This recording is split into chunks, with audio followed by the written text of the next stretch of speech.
Testing, testing. 1 2 1 2 1 2 1 2 1 2. Yo yo yo yo yo yo. How is everyone doing? Let's get some New World in, eh? Let's get some New World in.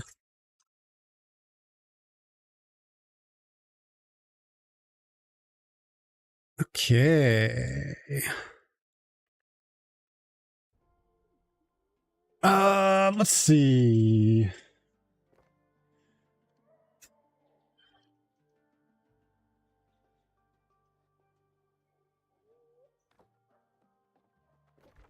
I need to get some fast travel points in Elysian, man. This is killing me.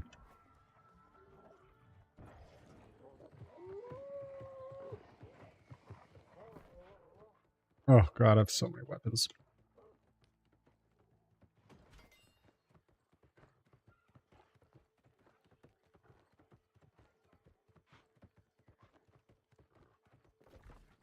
Nope.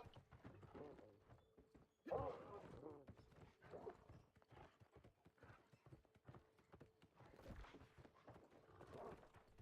I even go this way? What am I doing? Oh, I'm not flagged either. Coward.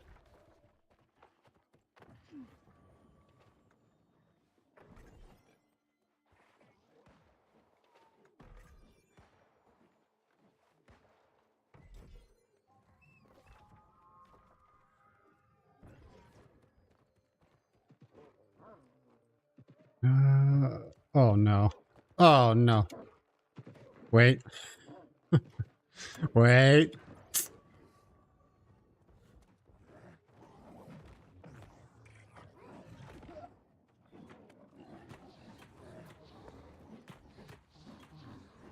This got chopped up real easy.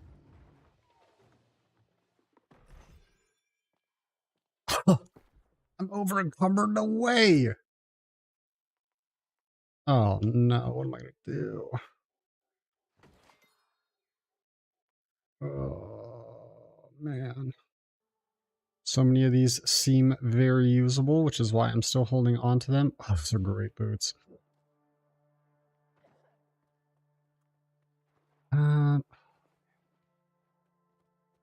I mean, as much as I want to use these, I'm never going to be able to use green boots. Just no way.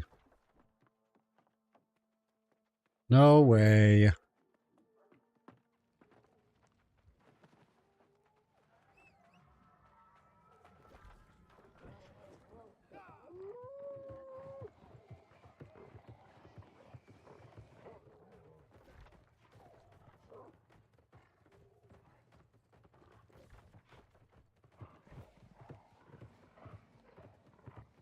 I can't gather anything here. I need to work on my gathering so bad.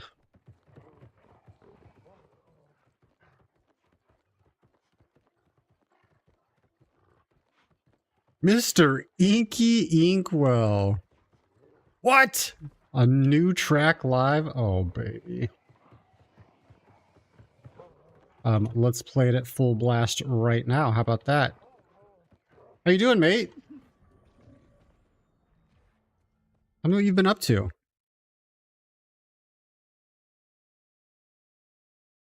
Oh, Saxing Solo. Okay, here we go. Oh, this is on YouTube. Is this on Spotify yet? Let me see if this is going to capture the audio.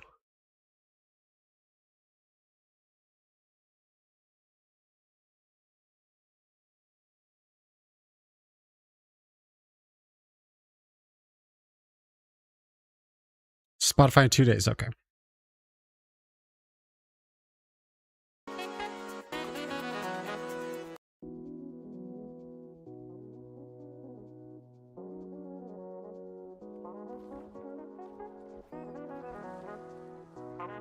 Oh, baby, baby, baby.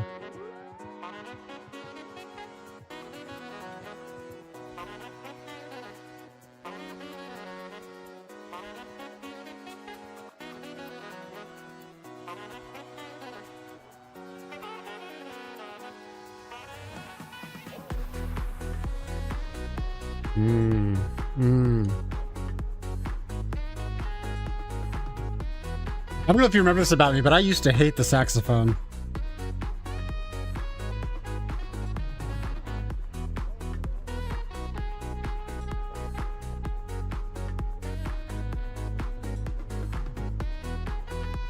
Kuba host, what's up, dude? Midnight Walker Smar, you in? Is it going early access or is it like a beta? I've actually come to like the sax.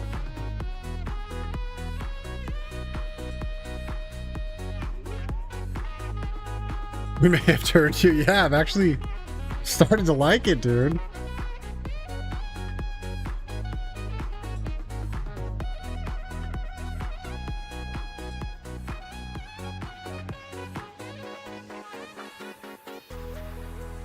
Oh, this is good, man.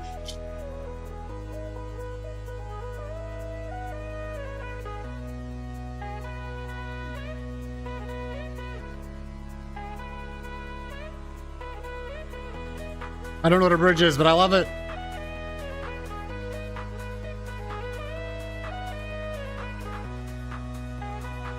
Oh, yeah.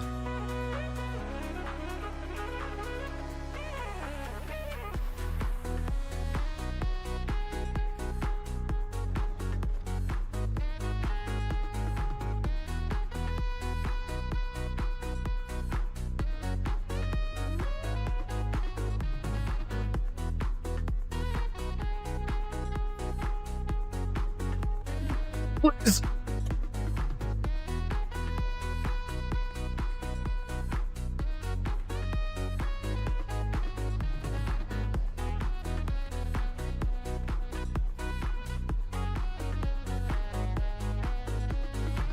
Super low on the stream? Oh, really?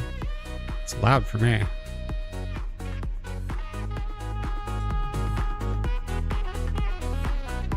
The OBS meter's at like 60%.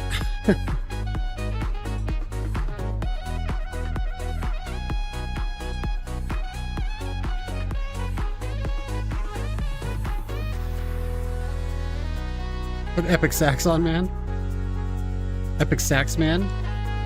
I might be in for trying that beta, Akumos. Do you have to buy into it?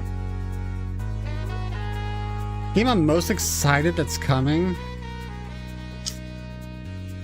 The only one that's like really held my interest over a long period of time is like Ashes of Creation, I think. Oh, I think I already requested access. I did that when you posted in Discord the other day. Yeah, that's really good, Inky. Yeah, so I've always hated sax.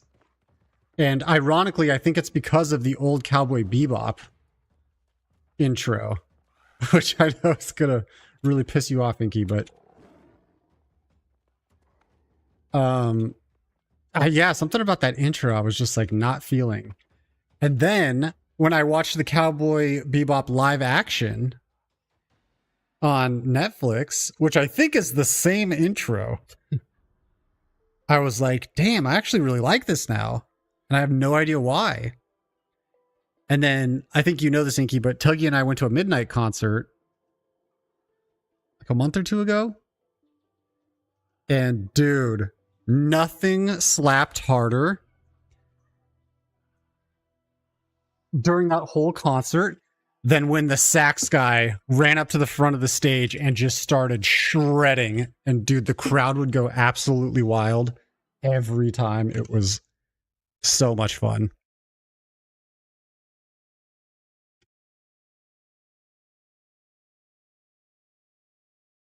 And now I like it. So here we are.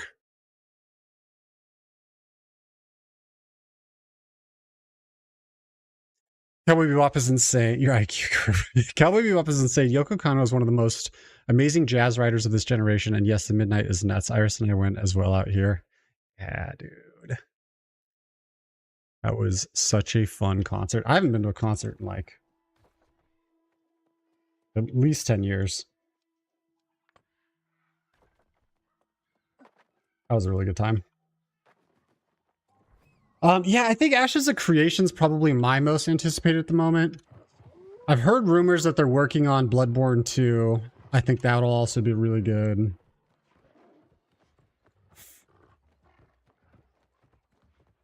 I'm kind of in a weird gaming phase right now because every time I purchase a new game, I'm just like so disappointed with it. So I find myself just kind of going back to my comfort games. I've been playing a lot of Diablo 2, I've been playing a lot of Diablo 4, and I've been playing a lot of New World. And then when we're like traveling, I'll hop on. I've been playing a lot of Pokemon. I'll hop on the Steam Deck and play some like Breath of Fire. So yeah, I'm kind of just like finding my comfy zone in older titles because new games have just been like such a letdown for me recently.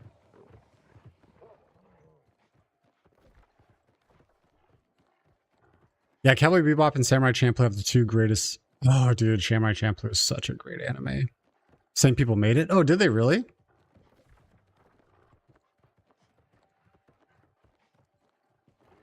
Anyone want to form a group and farm some artifacts? I typed in artifacts. Welcome to the gaming retirement hub. Yeah, that's kind of where we're at, man.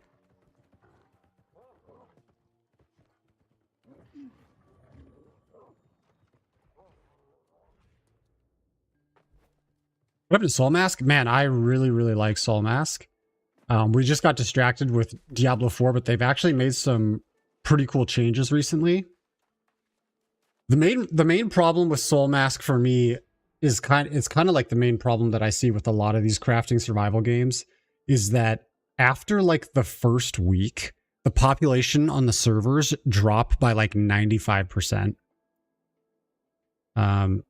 Because everyone really likes that like initial rush where everyone's on like a level playing field and everyone's like kind of gathering and crafting and PvPing in the same area. But when those servers go long term, someone just gets so fed and their tech gets so high that like no one can compete with them and it just pushes everyone off the server. It's another main reason why, you know, in most of these crafting survival games, I really don't like guns. Because guns are generally like the final tier of tech, and a person with a gun versus a person with like a spear or a bow and arrow, like you're just going to absolutely kill your server. Like getting shot while you're in sticks and stones and mud is like not fun, which is one of the cool things that Soul Mask did is they kind of eliminated that. But yeah, I really like Soul Mask. I actually think that the way Soul Mask would be the most fun is like having, you know, 20 friends all on the same server. Because like I said, the servers just, the populations die after like the first week. And it very quickly turns into like, there's like 10 or less people on the server. Zell, can I ask you to join a call and then see what people in chat but also what you all think about a track as I swap things in and out? Sure. Someone should just make a zero-based survival game with a smaller map where the tech trees are all about upgrading your weapon, food crafting, and maybe like tiny mobile outposts you can post and just reset every 2 weeks. Yeah, that'd be really cool.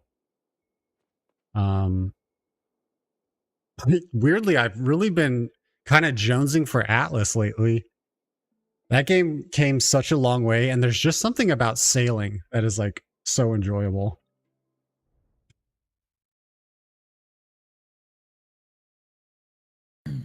Hello, sir. Hey, buddy. It's been forever, dude. How you doing? I know, man. I know. You're such a busy guy. Yeah, I'm just been a busy boy, but you know. What are you playing? Playing New World right now. Yeah, dude, I'm surprised you're not playing something else. Like what? I don't know, like what Blade not Blade and Soul. Oh, what's it fucking called? Oh, Dark and Darker. No. The MMO recently. Fuck my brain. Something and something. Is it? It's Korean, I think. I think it's Korean. Oh, Throne and Liberty. Throne and Liberty. Yes. I did play Throne and Liberty. I got to max level and just decided the game wasn't for me. Yeah. I no, I'm right there with you, dude. I was like, okay, you know what? I was waiting for it, and then all of a sudden, I was like, I played through to like I think almost max. I was like, isn't what I kind of wanted. Yeah, and it's weird because there's no like obvious flaw to me. You know what I mean? It's just like it just doesn't feel good. I agree with you. I don't think it's an obvious flaw, and that's the thing is that there's no guarantee for a good game, right? Uh-huh. Like there's no formula, right? There really isn't. Yeah. But there is something of a game feel where you're like, this is it. Yeah. And it just didn't have it. Yeah, I agree. 100%. I think for me, the combat just felt like a worse version of New World, which I don't know if I I could. agree with you. So that's the one thing about New World. So like if they took New World, the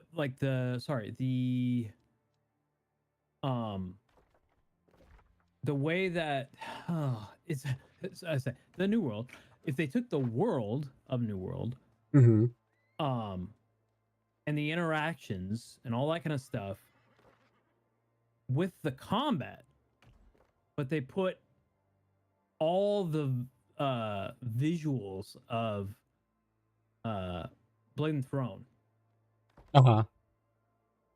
I feel like we have like the shit right there. Oh yeah. Yeah. We I have just it'd be ready.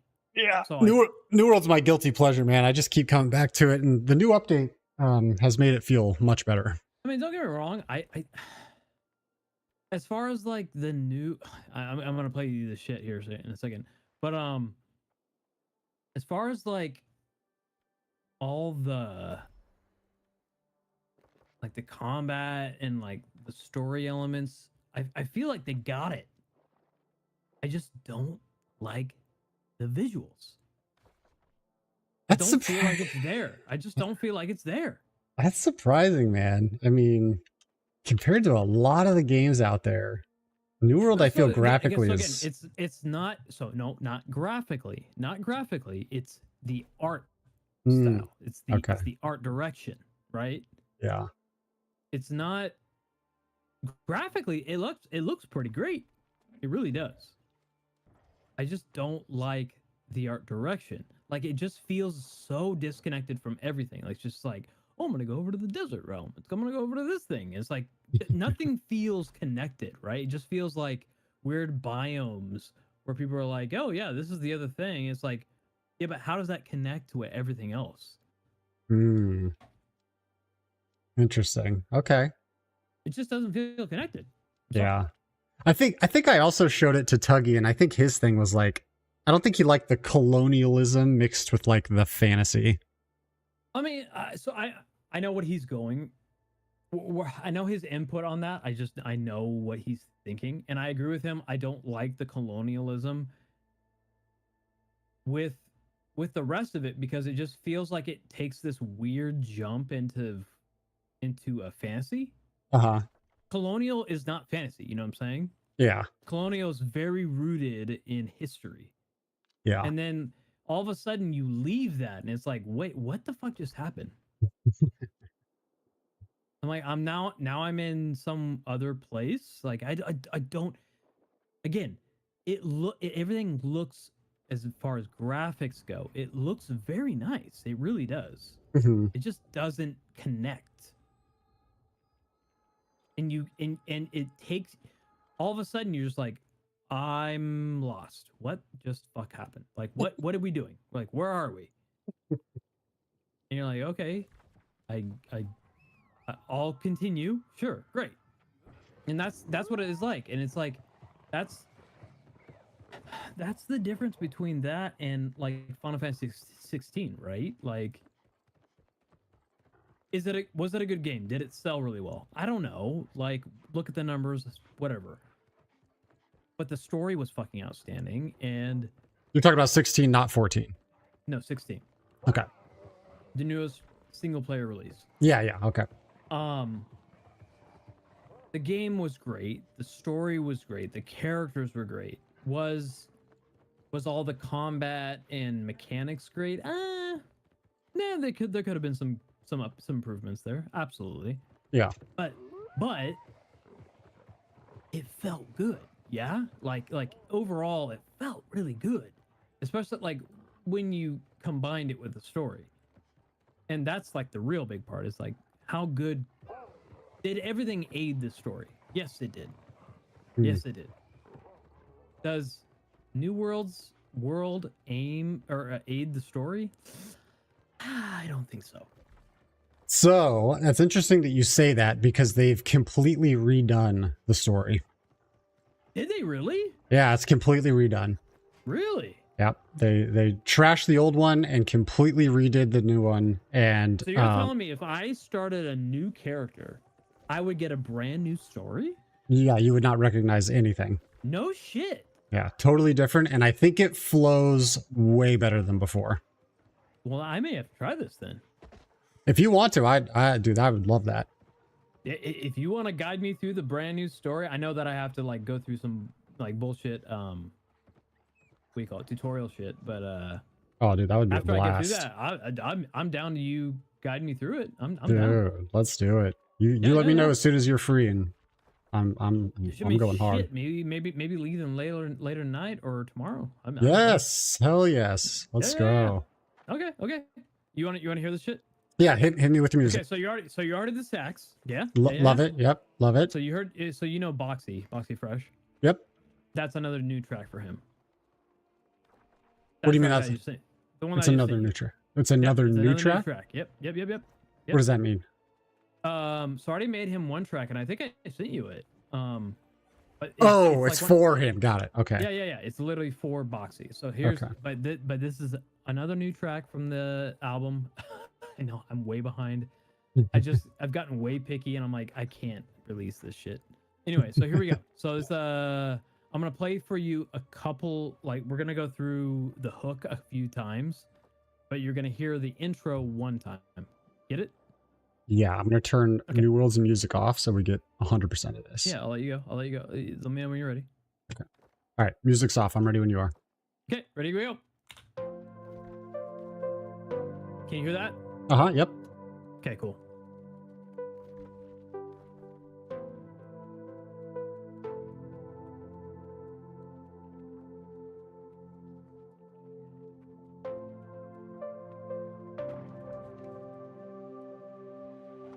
I'm gonna DJ. Here we go.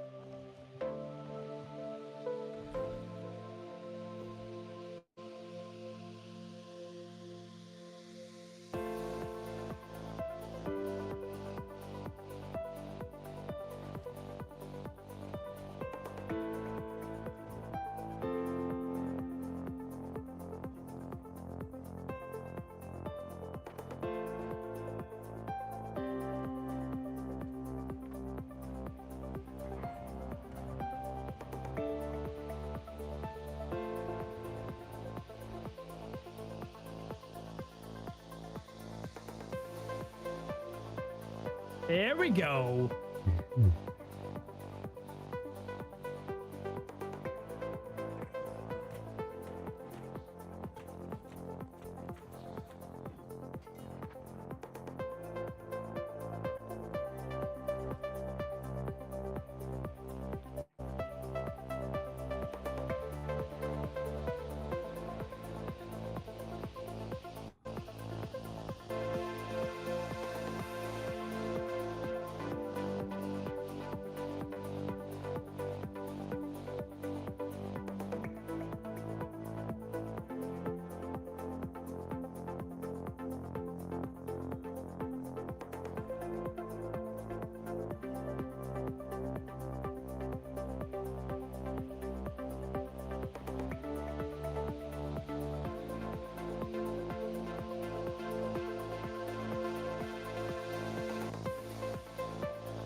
So I know the transitions are weird because you say I'm looping, so it just shuts off. But anyway, that's the new track. I'm really liking the lead. Yeah, I mean, you know me, man. That's right up my alley. I know. yeah, Yeah. So right here, it's like Oh yeah. I know that's you. Yeah, I love this type of music. Killing it. Yeah. Killing Okay. Good. I'm happy. You want to hear another one? Yep. Really quick. Yep, yep. Hit me with everything. Just started it. Yeah, yeah. Oh no, no, no, not that one, not that one. Oh my god. Um, where is it? Yeah. Okay, here we go. No, not. I'm not gonna say that. It's weird. Yeah, yeah, yeah, yeah. Okay, here we go. Ooh.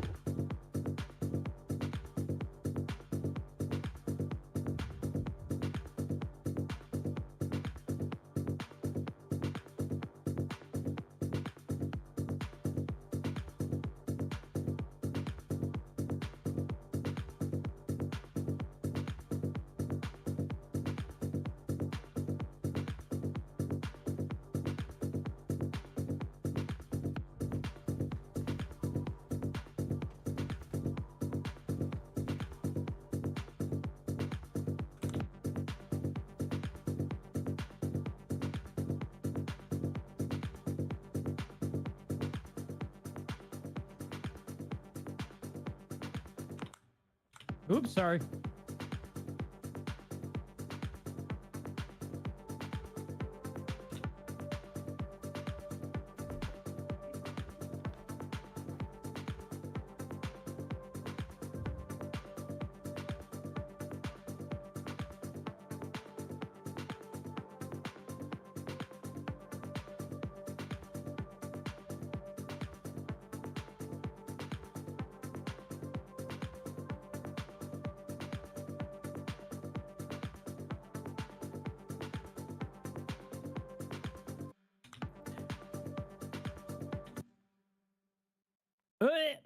Sorry.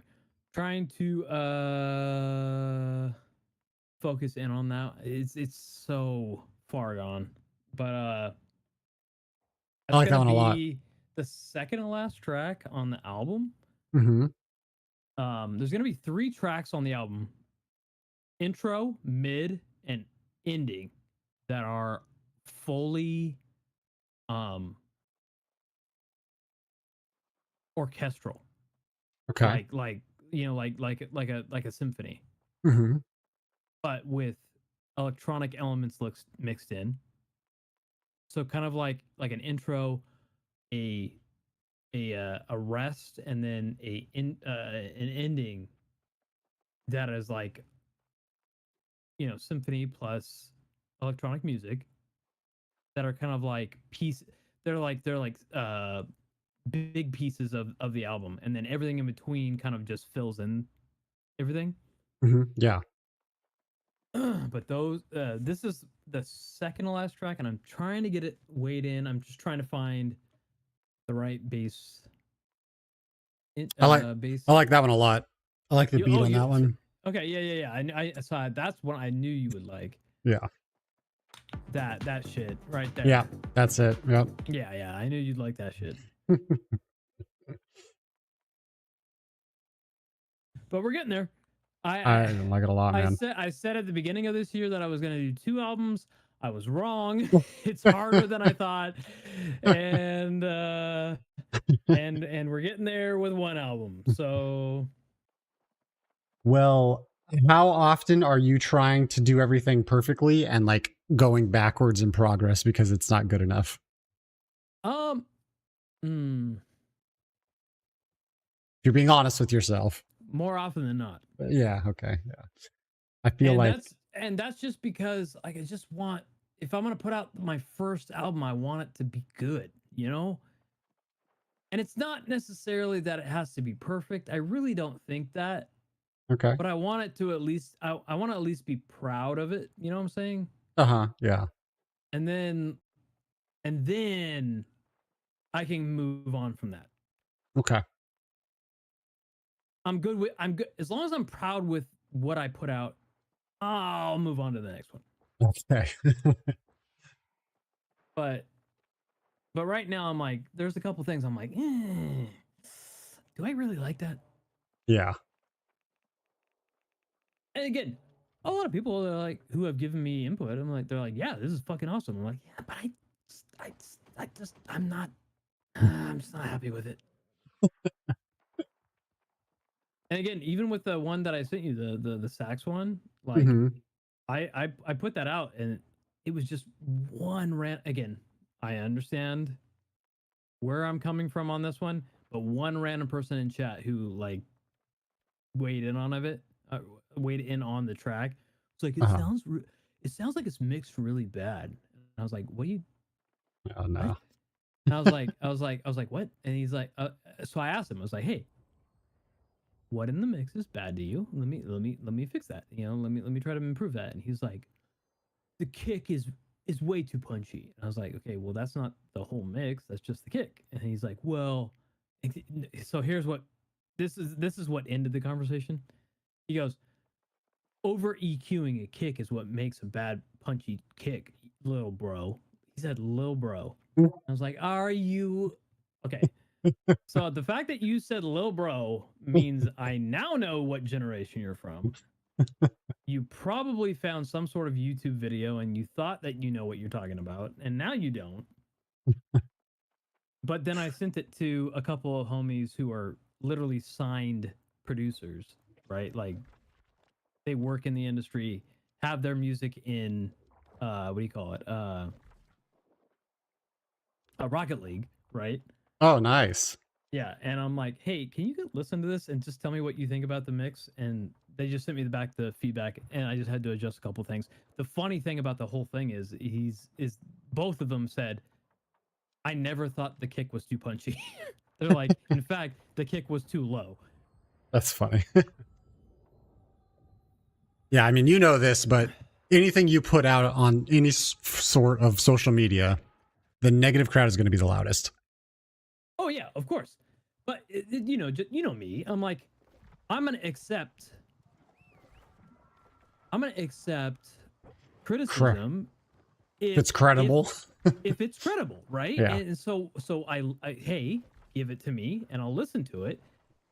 But as soon as you speak up foul and wrong, I'm gonna disregard you. Yeah. And I'm like, bro, you don't even know what you're talking. You said the mix was wrong, and then you said the EQ was too much, and I'm like, those two things are not related. I take that back. EQ does contribute to the mix, but it's not the mix.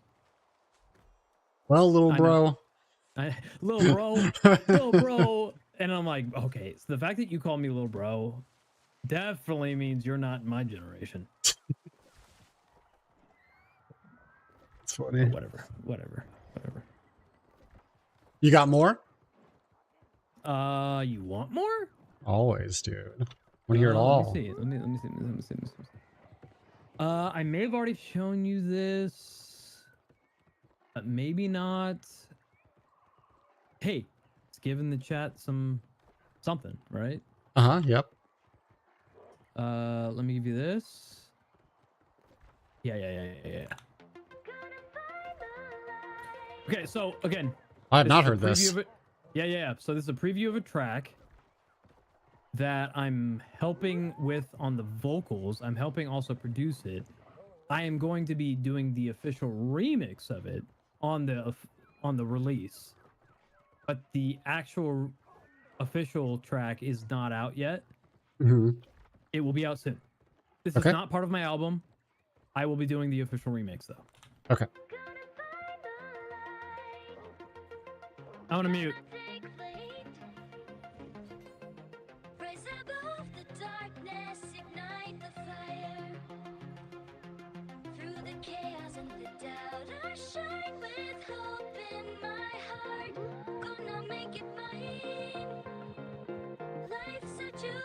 Sometimes it gets rough, but I won't give up.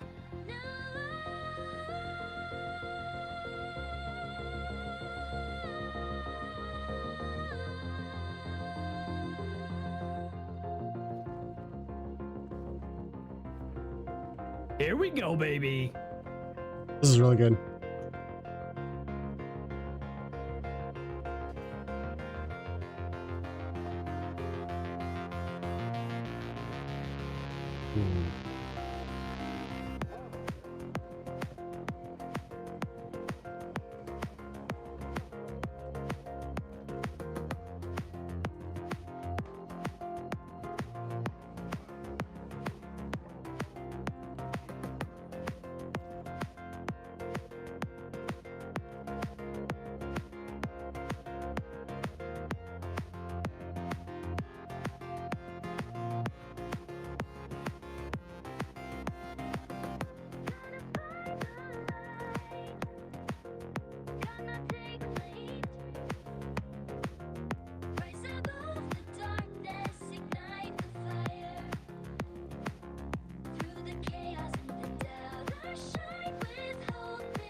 Rise above the darkness, ignite the fire.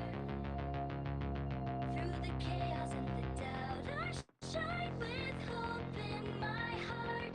Gonna make it mine. Life's a journey, sometimes it gets rough, but I won't give up.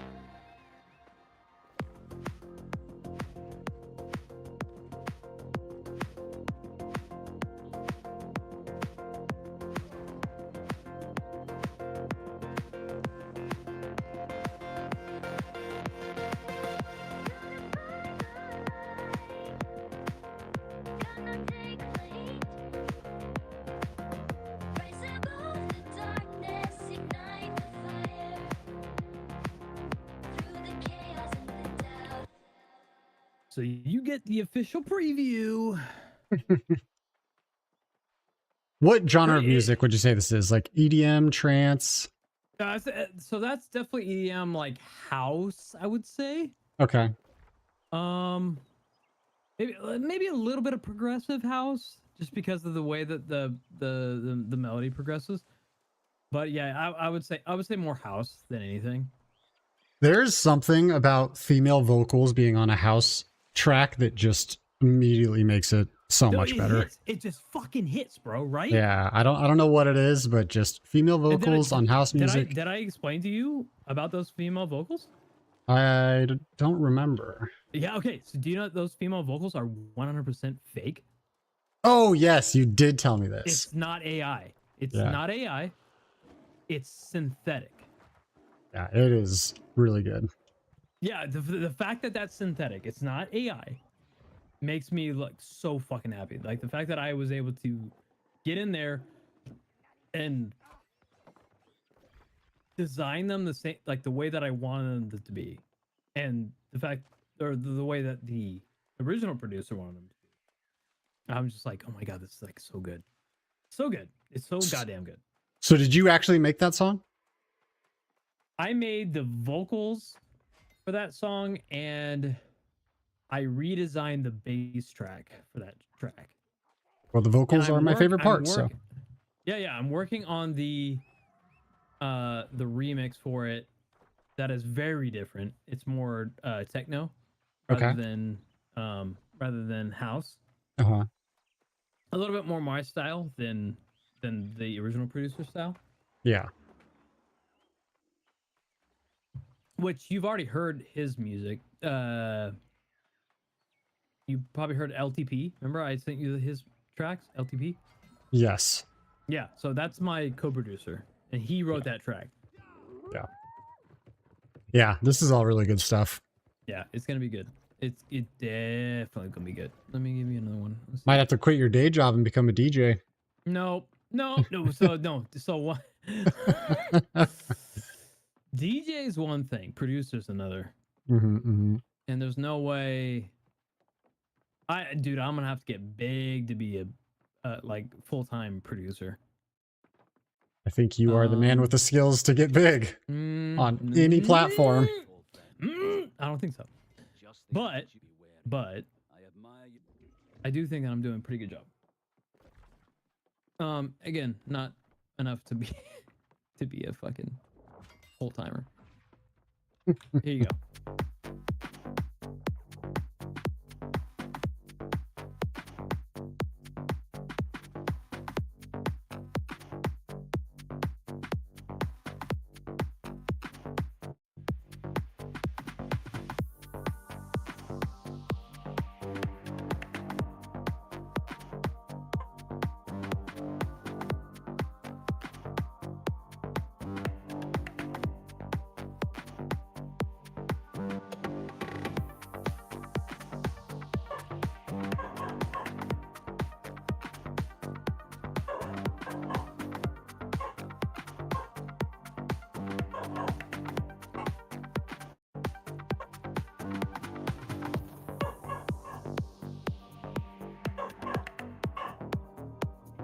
Yeah.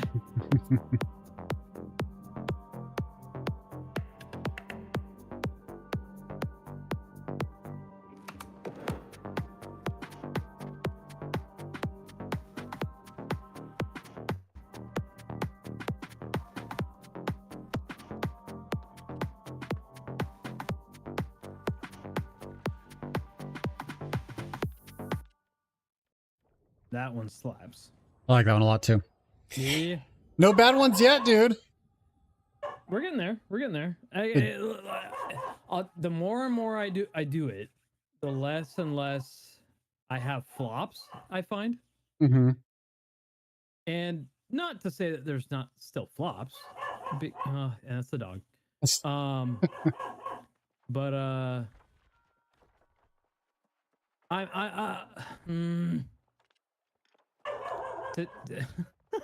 sorry. To sound non-conceited, I definitely think I'm getting better. Yeah, I agree.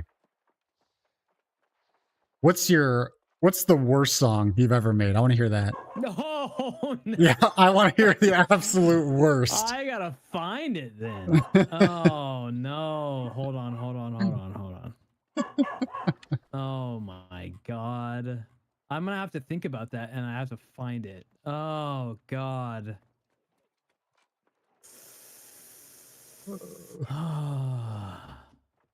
That's hard. This?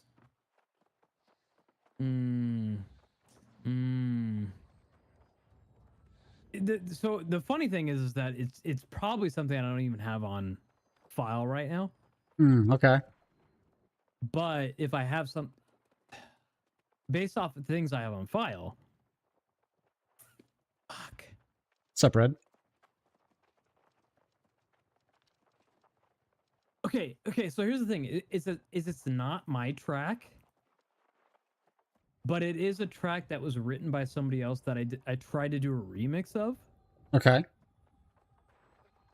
and this, it's still good in my opinion, but the fact that it's not mine, that's what makes it not my best. You know what I'm saying? Okay. Okay, so I'll play it. It's a lo-fi version of a track, and you probably remember who it is. Do you remember Porcupine Tree? Yes. Okay, so it's lay-by. Sorry, it's Heart Attack and a Lay-by. That's the name of the track. I Okay. did like a lo-fi version of it. Okay. It's still good, but it's my worst track. Okay.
I mean, that's basically it.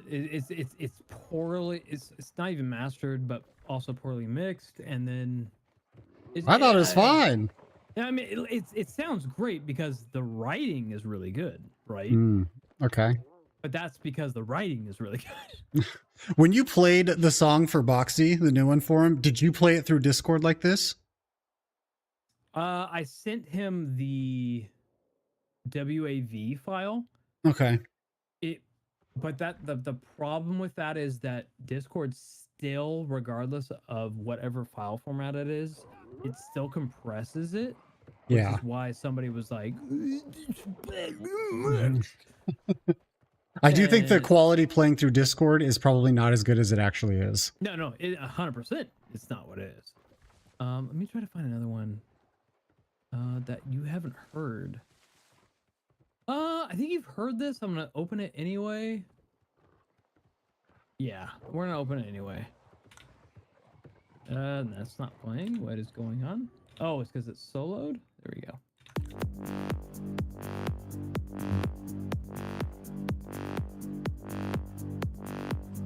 Immediate Blade vibes. Vibes.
And that's all I'm gonna give you on that one.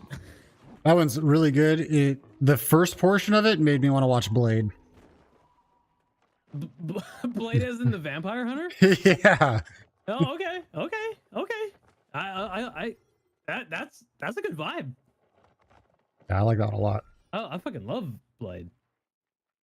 I haven't watched Blade in shit. I don't know how. I recently did a what do you call it?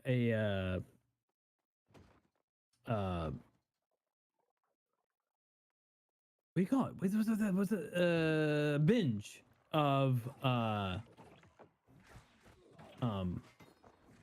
Twilight Zone? Oh, really? Yeah, and I was like, you know what? Oh, man. I kind of wanted to like do a couple tracks inspired by the Twilight Zone. Dude, that would be cool. Yeah, it like maybe not necessarily on the album, but just like do it where it's like it feels like it's from the Twilight Zone. I was like, ooh, that'd be fun. That'd be fun. Did you ever get into Battlestar Galactica? I did. Yeah. I've only watched a handful of episodes, but for some reason recently I've wanted to go back and watch that series. It's a good series. Have you watched Twilight Zone? I mean, I watched like random episodes that were like on TV when I was a kid. Okay, But I have not watched the whole thing. So how long ago was the last time you watched any? 20 years. Okay. So on what do you call it? Amazon Prime. It's free. Oh, really? You will have a couple what do you call Ads. it? Ads here and there, Uh-huh. but you have literally every freaking episode. That's I crazy. suggest you and Ash sit down with a bucket of popcorn, and some sodas, or whatever, and just watch it. Dude, it's so goddamn good. Is it? It's so good. Like, listen, there are things that don't hit on that level, or sorry, that hit above that level. Definitely.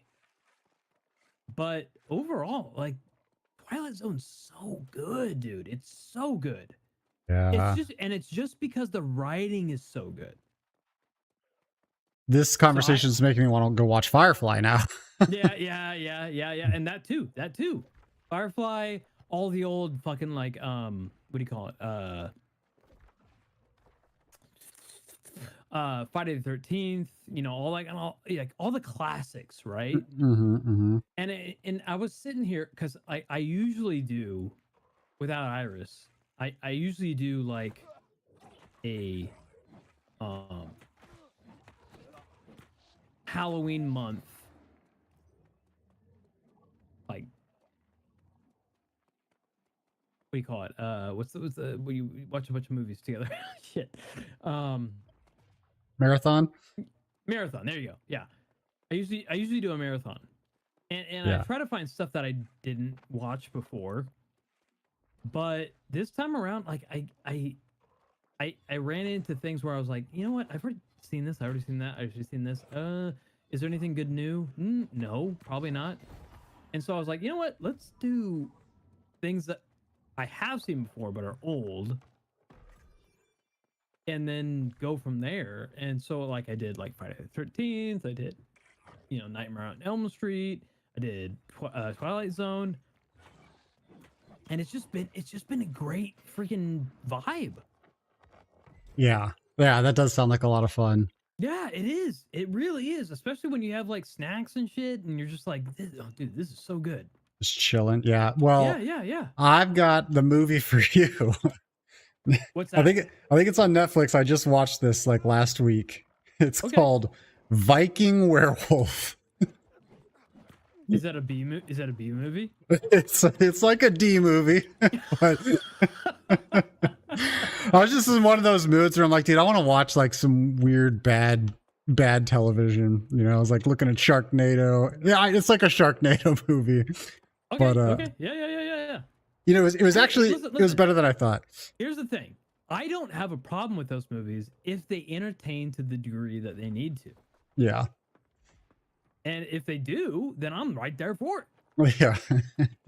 However, a lot of them are terrible, and they just Yeah. don't.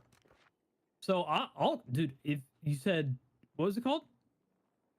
It's called Viking Werewolf. Viking. Okay, so I'm gonna tell you this right now.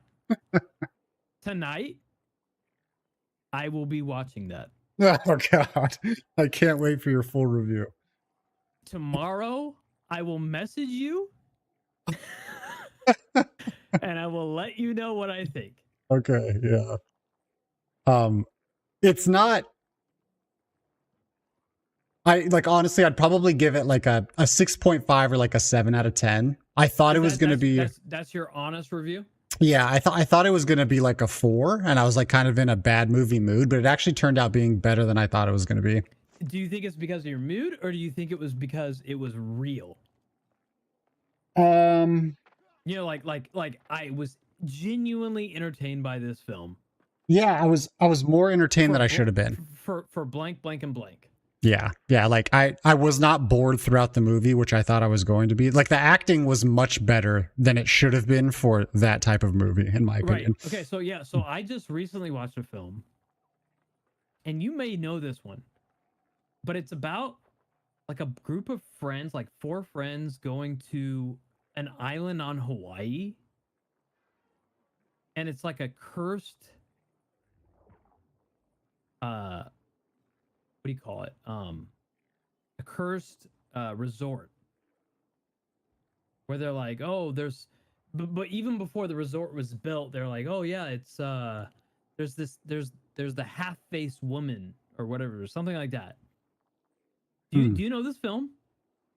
I don't think so. You're not talking about the one where the families are like trapped on the beach and No, everything's okay. No, you're thinking about the one where they revert back to young life, right? Yeah, like time is sped up. No. That's what's his face? Oh crap. Sixth Sense. What's his name? I don't remember. That director. I don't know. M. Night Shyamalan. Oh, okay. Yeah, so that's M. Night Shyamalan. No. I don't know if that was so hit the beach one. I don't think that was necessarily Hawaii, but I know that it was a beach. Yeah. This one was like typical teen horror shit where you like see sexy girls and their hot boyfriends. And it's like, you know, like the bull crap. Yeah, Red. Yeah, thanks, Red. Red, do you know the one I'm talking about? It's again, like I said, it's like they literally, it's all about them going to Hawaii. One girl's like very, very nervous about going on the helicopter to get to the island that they need to go to. It's on a resort. They're talking about the half-faced woman or half, yeah, something like that. And that's I don't want to give away too much there, because Zell, I want you to watch it anyway. It doesn't matter how bad it is. I want you to watch it just to see how bad it, how bad it is. It's so terrible.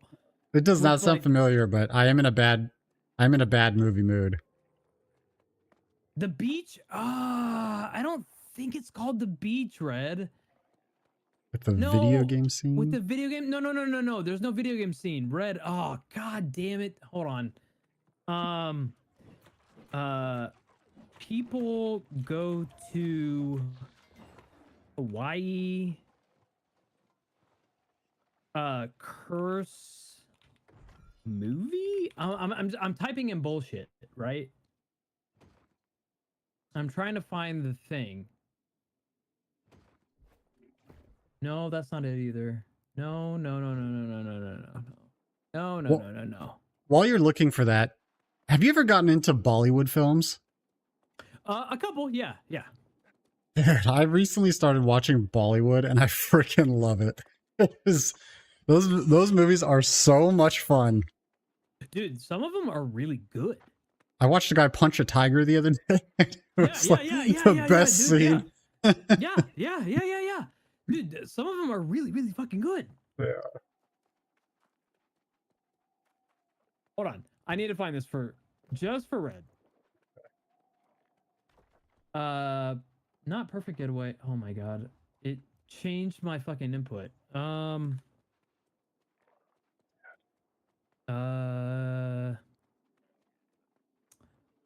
Horror Hawaii movie. Half face woman. Let's try that. Let me see what I can find. No, none of this is working.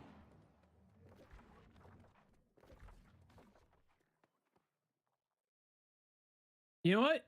I have an idea. Amazon. Let me look up my fucking history.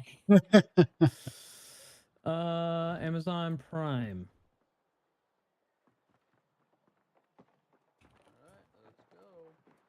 What's up? Up. What did you say? Talking to people in New World. Oh, okay. Because this says proxy chat like every game should have. Let's see. There's a history there, right? Browsing history. Found it. Hold on. You're gonna find out some weird stuff about Iris right now. She doesn't use my. The only thing she uses is my YouTube account. And all that is like travel channels. Oh yeah. Let's see here.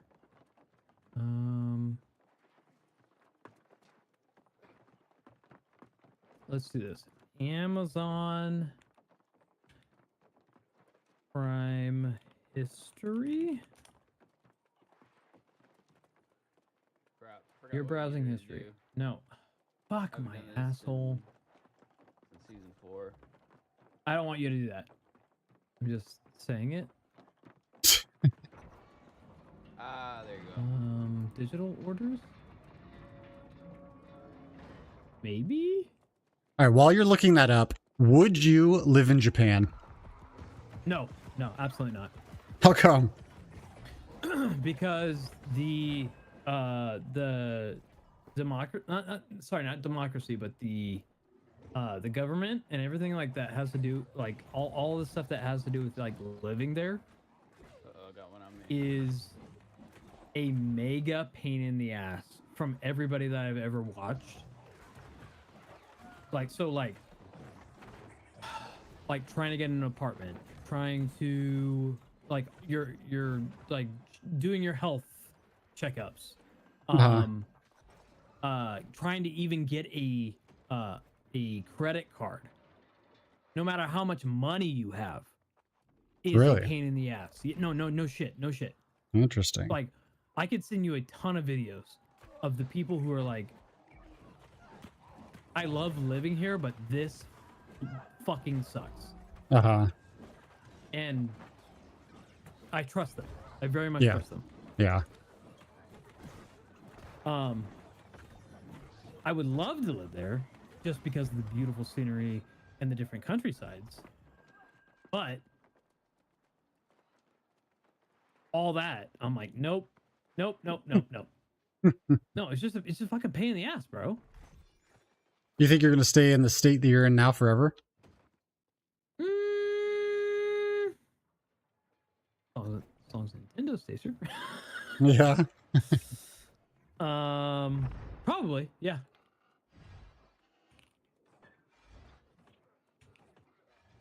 Amazon Prime history, Amazon Prime video history.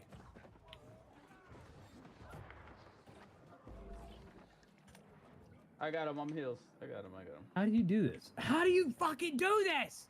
Why does it not do what I want? You watched it on Netflix? No, Amazon. Or you watched it on Amazon? Why does it not give you just your viewing history? Amazon Prime. Wait. Amazon Prime. They're a small startup. Give them a break. Yeah.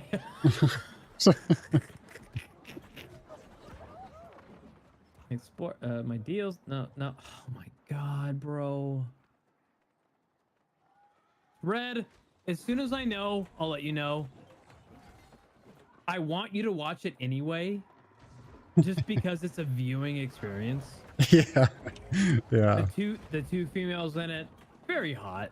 But Is it scary, or is it just kind of no, like super? absolutely fucking not. Okay. Absolutely Ash won't watch scary. No, dude, you and Ash would love this film because like you could like pop a bowl of popcorn and just fucking laugh Yeah. because no Alright, shit, cool. it like Thanks, fam. there's like creepy portions, but like it's not like it's like it's like Friday the 13th, right? You were like, oh my god, that actually kind of was scary, but at the same time, this is fucking ridiculous. Yeah. Red said human centipede? No, nothing like that. Literally nothing like that. Tell me how Inky's volunteering for the back.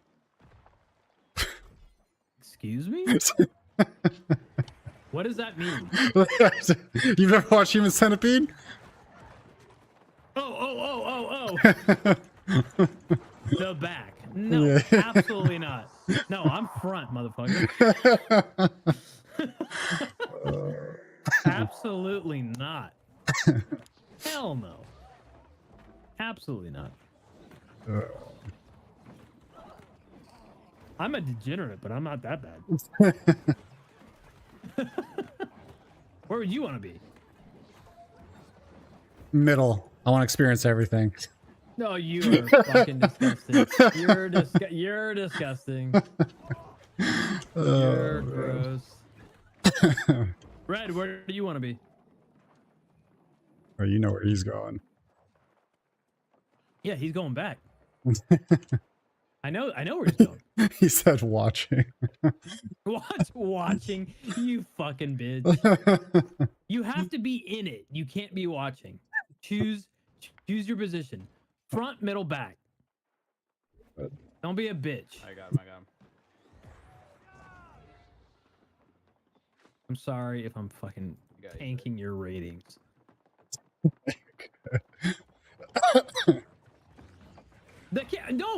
Red. We've already established this. You are not the cameraman. You have to choose front, middle, back. What do you want? He's just gonna troll you now. You're getting him worked up. Nope. I was the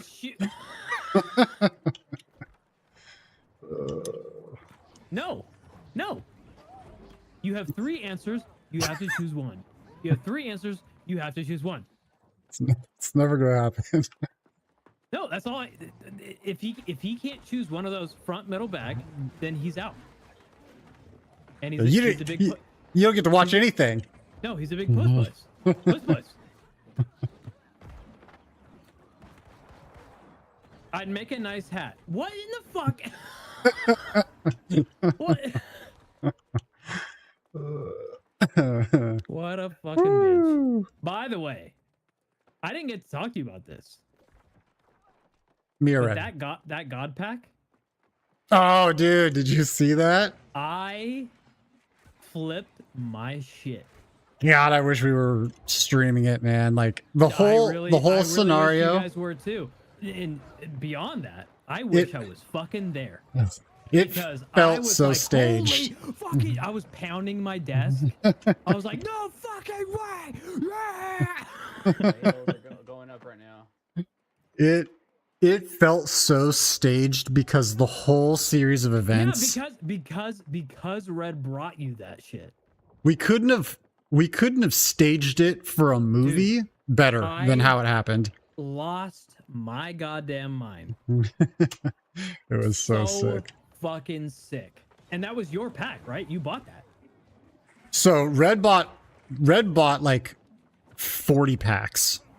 And Okay, while he was unboxing them, he was like laying them out on the table. So I stole one and I hid it. And I was so like, it was Red's packs. yeah, these were all Red's packs. So I stole a pack and I hid it. Oh. And I was like, okay, I'm going to wait until he's done. Hopefully it's just a bummer And then you just bring session. out a random pack. And You're then like, and then I'll surprise him with the Yeah. pack and make a funny line like, here's your God pack, which I said. Did you? I didn't hear you say that. And yeah, that was before that happened. And then Red was like, all right, well, you held on to it, so you have to open it. I was like, all right, I And guess. then you're like, take it out of my head. Take it out of my head. Dude, I Dude, was losing my shit. a series of events was so crazy. Did he tell you about the pack he gave away too? No. What? What? So he brought like, I don't know, 20, 30 boxes, something like that. Yeah, that's Yeah, cool, you guys so had like 5 has people that. there that I didn't even know. And while we were doing the boxes, one of the other guys is really into collecting Pokemon cards too, and he was like, Red, can I buy one off you just so I can be a part of the opening? And Red was like, okay, sure. So gave him one of the boxes. The dude, first pack, opens up a Blastoise. No fucking way. Yeah, dude. I was so triggered for Oh my Red. god. He literally would have, in that opening, he would have got Charizard, Blastoise, and Venusaur. That's fucking nuts, dude. Oh, yeah. You guys were popping off too. Yeah, that was a lot of That fun. was one of the no shit, Red. If you do not make a video out of that, you are a retard. Well, we only had like 6 seconds of the whole opening, which it took us like 3 hours. Yeah, I know, but what I'm saying is, all you need to do is just be like, "Hey, Is that the check here's line? what happened," and then all of a sudden this, and then just put it on the fucking channel. It's Yeah, it's actually, that's fucking true. Nuts! It's fucking nuts. The fact that even happened, and that like you can tell it's real because of you. Because of you specifically. Take it out of my hand. Take it out of my hand. And then Red takes it and puts out of the. And he's like, "Oh my god!" And everybody's like, "Oh my god!" Like you could. There's no falsity there. Yeah. It you know it's real because you know that excitement. If you're a collector, you know what I'm saying? Yeah. Yeah. He should go back and just describe the scenario and then show the clip. That'd be good. Yeah, absolutely. Absolutely. Red, you need to make a video out of that, dude. It's so fucking sick. Don't get me wrong. It would definitely be better if you had the entire thing of just like bullshit. Oh, by the way, I got another pack. I stole it off of you and I hid it. And then all of a sudden, God pack. That's nuts. But no matter what, a God pack is a God pack, and that's fucking sick. Yeah. That And was you so can cool. tell, you can feel the excitement, and even if it's not necessarily like like a part of a series or anything like it's still cool, and everybody's gonna be excited for it. And you can feel it. Did he tell you that he sold it like 48 hours later? No shit. Yeah. Yeah. No, he didn't tell me that. So we went to a local. Card It's shop? actually yeah. Well, it's actually like a vintage video game shop, but it's huge. This guy's got a Okay, gigantic okay. warehouse with just like all kinds of collectibles. Where's And is it in It- Roseville or it's outside? it's actually only like 10 minutes away from. Well, yeah, it's like a You it's don't- like you a you don't have to say. Just tell me like is it It's is a- it near it's like an hour. Yeah, it's like 15-20 minutes away from the house. from your house? Yeah. Oh, okay. So And- yeah, okay. I know where it is. Okay. And yeah, it's a huge shop, man. And so we went in there because they were hosting like a card swapping event, which is basically like 15 different people paid for tables to bring their card collections and sell them.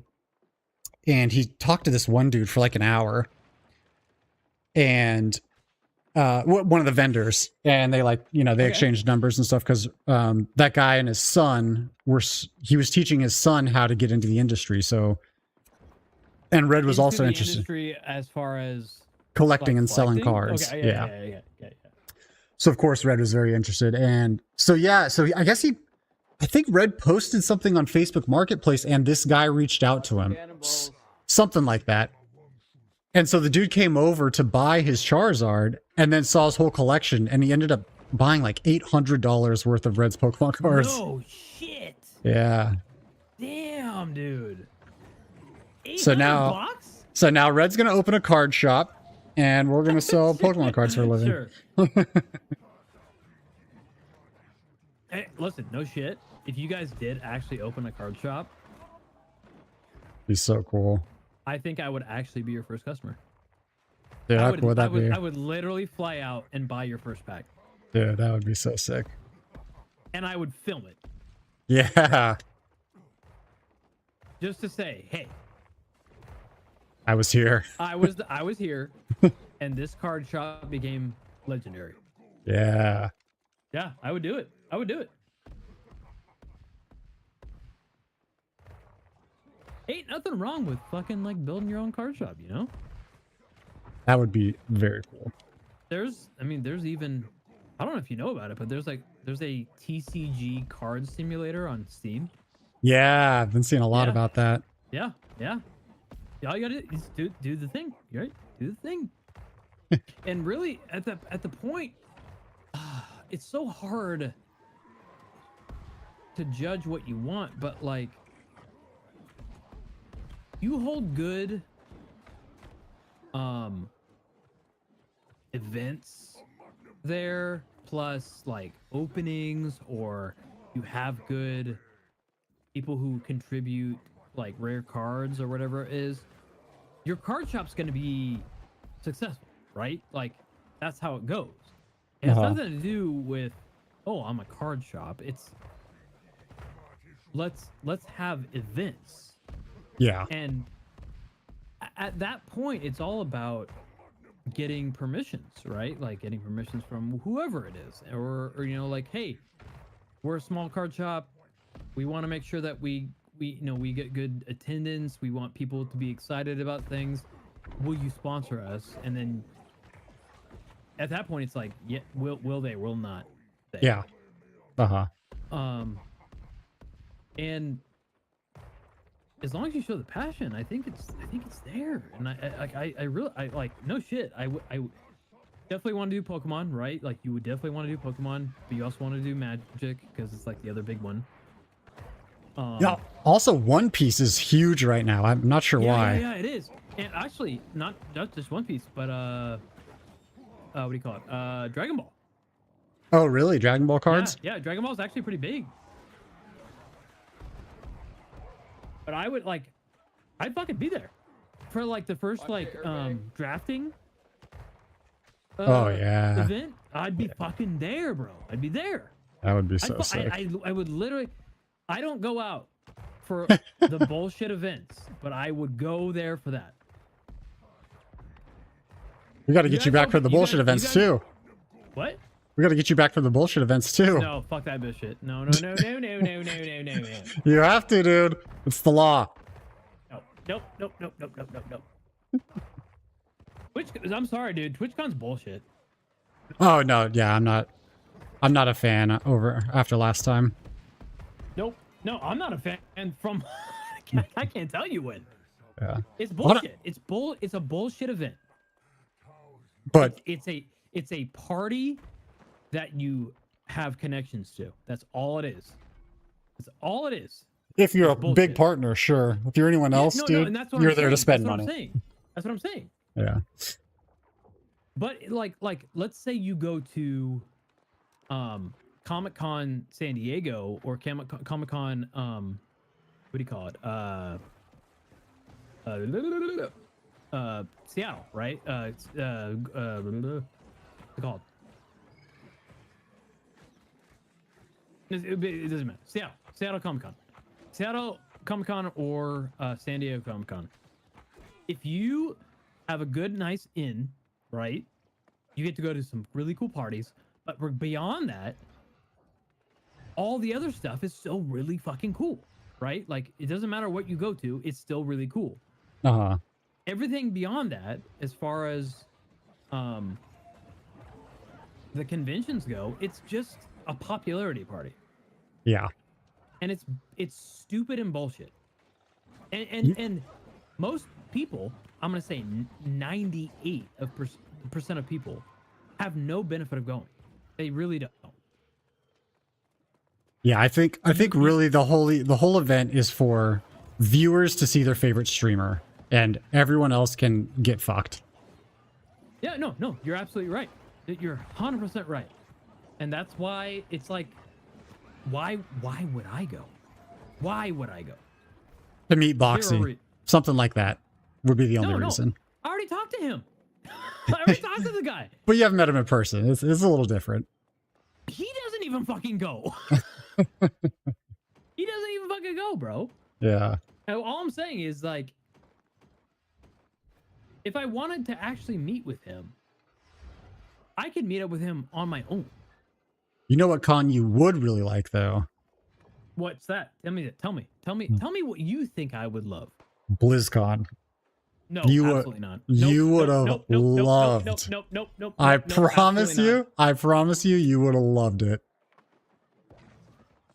I would love the decorations. I would love the presentation. At Oh, the that's end what of it the day- is. That's No, what no, it no, is. but so it's that thing. At the end of the day, the content is not something that would keep me. And that's why I like Comic Cons and Anime Cons so much. It's because generally Iris and I, we just go to the fucking artist alleys. Oh yeah, yeah. BlizzCon and that's TwitchCon both have those that's what we too. love the most. We just want to go hit up the merch of the good shit, right? Mm-hmm. All the good shit, and we're like, yes, we did what we needed to come for.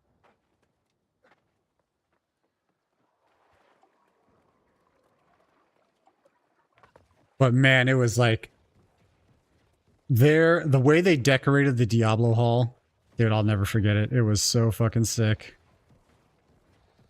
I mean, I bet. Like that's the thing is they do a good job when it comes to their presentation, but at the end of the day is like, are we happy with what they gave us? I don't know, you know.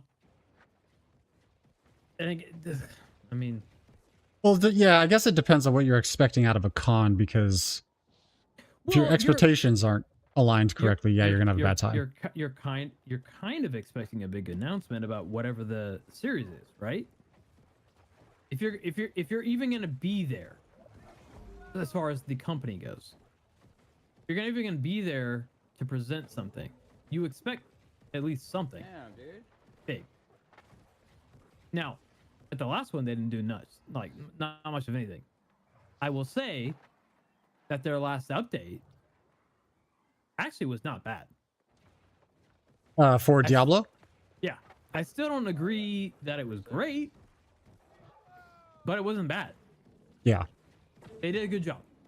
Yeah. Was it great? No. I've given you all my heals. Am I still waiting for Path of Exile 2? Yes. That's what I want. But did they do a good job on that last one? Yeah, they actually did a pretty good job. Am I still happy with Diablo 4? No, absolutely not.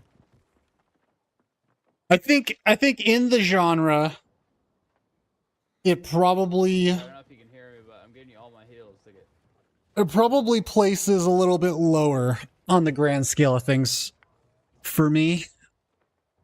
I agree. I agree. Working. Like I think Path of Exile, I think Diablo, I think Last Epoch are all better, in my opinion. Yeah, I agree. I agree. But Diablo 4 is not bad for getting into the genre, I think, because it's really approachable. So that's the problem, right? It's the getting into the genre. They created the fucking genre. Yeah. And that's the problem. Well, Blizzard definitely does not have the talent they used to have. No, they It's- don't. It's a No, different. and I agree with you. And I don't know if you've watched any of the interviews or any of the news or anything like that when it comes to Ubisoft. Mm-mm. I'll send you some stuff. But the biggest problem right now is that a lot of studios they don't want to pay the experienced developers to help them along the way, and so they leave, right? Mm-hmm. And they leave to people to fill in the spaces that they left, which are inexperienced new developers. Uh-huh. And there's nothing wrong with that as far as experience goes. However, these people are trying to fill in places of lead developer areas where they have no experience, right? Yeah. And that doesn't it doesn't oh god, I'm trying to figure out the best way to say this without sounding like an asshole. It Sound like an asshole. Do it. yeah, okay, fine. You're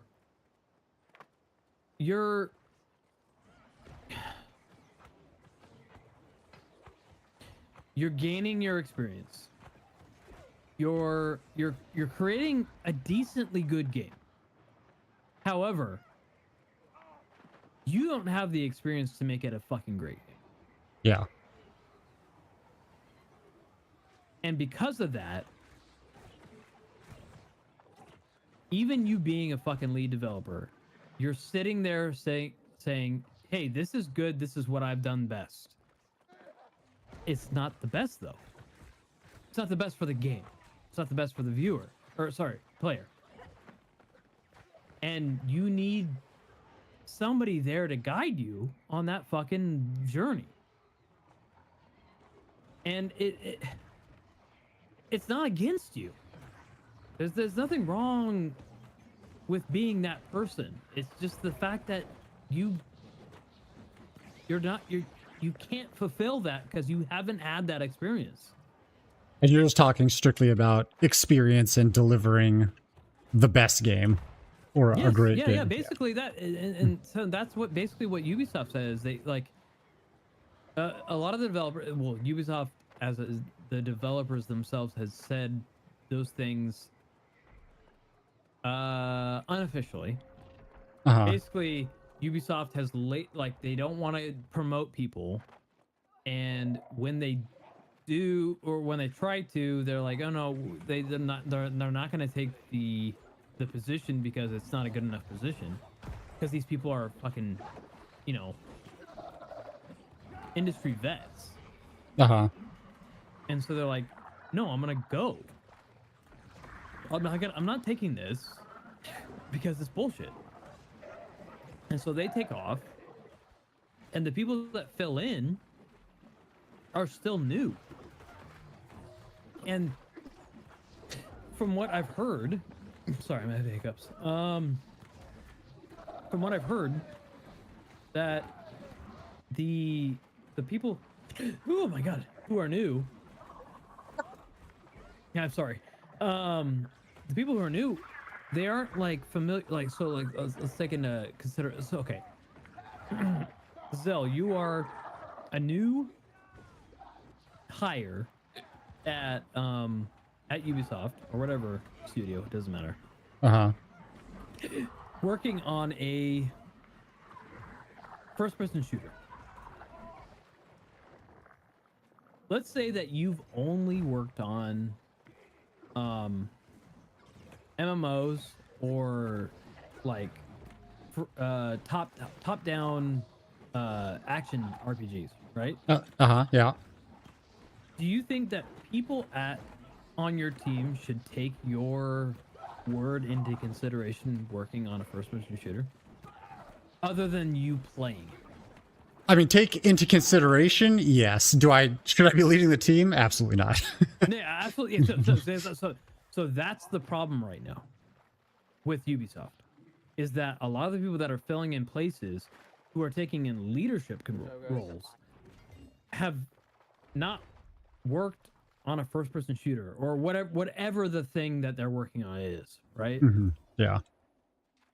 And that's not a good role to inhabitate, right? Yeah. You don't want to be like, oh yeah, guys, hey, Zell here, yeah, played a lot of games, worked on a lot of games, never worked on a first-person shooter.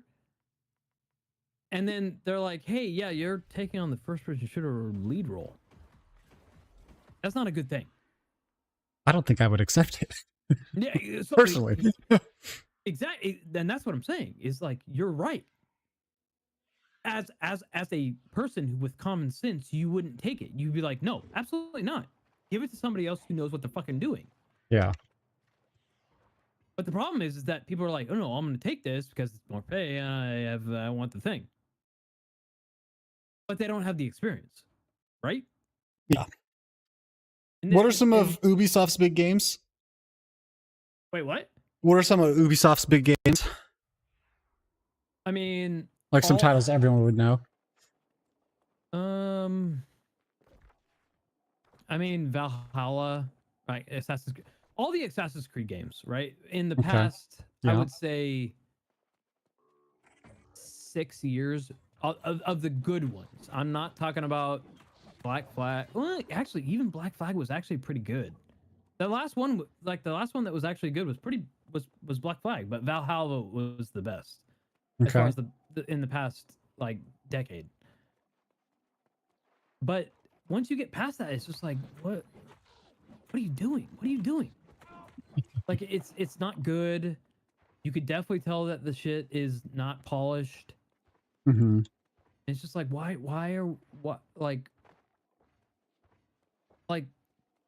ugh.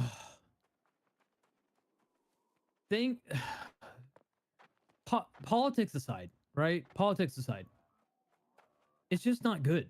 It's just not good. Game mechanics are not right. Game glitches bad. All these other things. It's just not good. Like, we haven't even played the game, but you can see it from the trailers. Like, it's just not good. Yeah, I So, do. like, go ahead. I was just gonna say, I do think gaming, the industry as a whole, has kind of surpassed the old school development process, and I think we're having a really hard time getting away from that. Like, I think it takes So too long to make a game now, and a company's not gonna wait. Again, it has nothing to do with the length of development. It really doesn't. Mm, Because you know that right now because of a few games that have shown themselves as an example. And if you want me to cite a few examples, talk about what's it called? What's the Marvel Marvel the Snap? bad guys? No, Marvel Snap. Marvel Snap's a great card game. What do you call it? No, Far Cry Skull and Bones. Okay. no, not Far Cry. Skull and Bones, definitely. I agree with you, Red, on that one. Rivals, Oh, not Rivals. Rivals. Not Rivals. No. Red, help. There's no context. What are you trying to say? No. Hold on. I got you. Hold on. It's the bad guys of Marvel. Killing the bad guys. Oh, what's it called? No, he's got it. He's got it. Oh. Hold on. Wait. Marvel. With Harley and them. You know what I'm saying? You talking about Suicide Squad? Yes. Suicide Squad killed the Justice League. That's what. There. Right there. Okay. I've never That's heard a of that. Big example, right? Big example. You know what you think? You never heard of that? Suicide Squad kills the Justice League? Is that what you said? Kill the Justice League. Yes. No, never heard of that. That's a AAA game? Yeah. Yes. It was a live service Terrible. Marvel game that flopped instantly. Yep. Really bad, dude. Now- Really bad. So that's an example of how many years in development did they spend on that? They had apparently 8 years in development. Oh, God. Yep. And Oh, then God. if you want to take Concord into example, that's 10 years, dude. 10 years. Yeah, that is that's real bad. But then you take what do you call it? Baldur's Gate, which was again like I think 6 to 7 years. And those motherfuckers fucking did it right? Yeah. So they're at the end of the day, it has nothing to do with the development cycle, right? All that it comes down to is the fucking game good? And is it what the people want? Yeah, I definitely And that- think that sometimes that is the case. No, most of the time. No. Sorry. 99.9% of the time. Is the game good? Is it what people want for that game? Right? So if they did a new Banjo and Kazooie, right? If they change that shit up completely different, people will be fucking flaming, Can right? you open this door for me? But if they did the exact same recipe and made it just good and did the exact same thing, but new story, new things, new etc., whatever it is, people will be like, "Yes, this is what I wanted. I wanted that shit. I just wanted it to look better." And they would. They make it look better, right? Same thing with Silent Hill. As much as I didn't like the way that they toned down the difficulty, the new Silent Hill, the remake, fucking beautiful game. Beautiful game. New like all the new like ambience as far as like the way that it made it creepy and all that kind of stuff. It was just better. Like they just made it better. Yeah, they toned down the difficulty, but it was still really good. It was beautiful. Uh-huh. Same thing with a lot of other games. If you're going to remake a game, make it better. Keep it the same, basically. But just make it look pretty, right?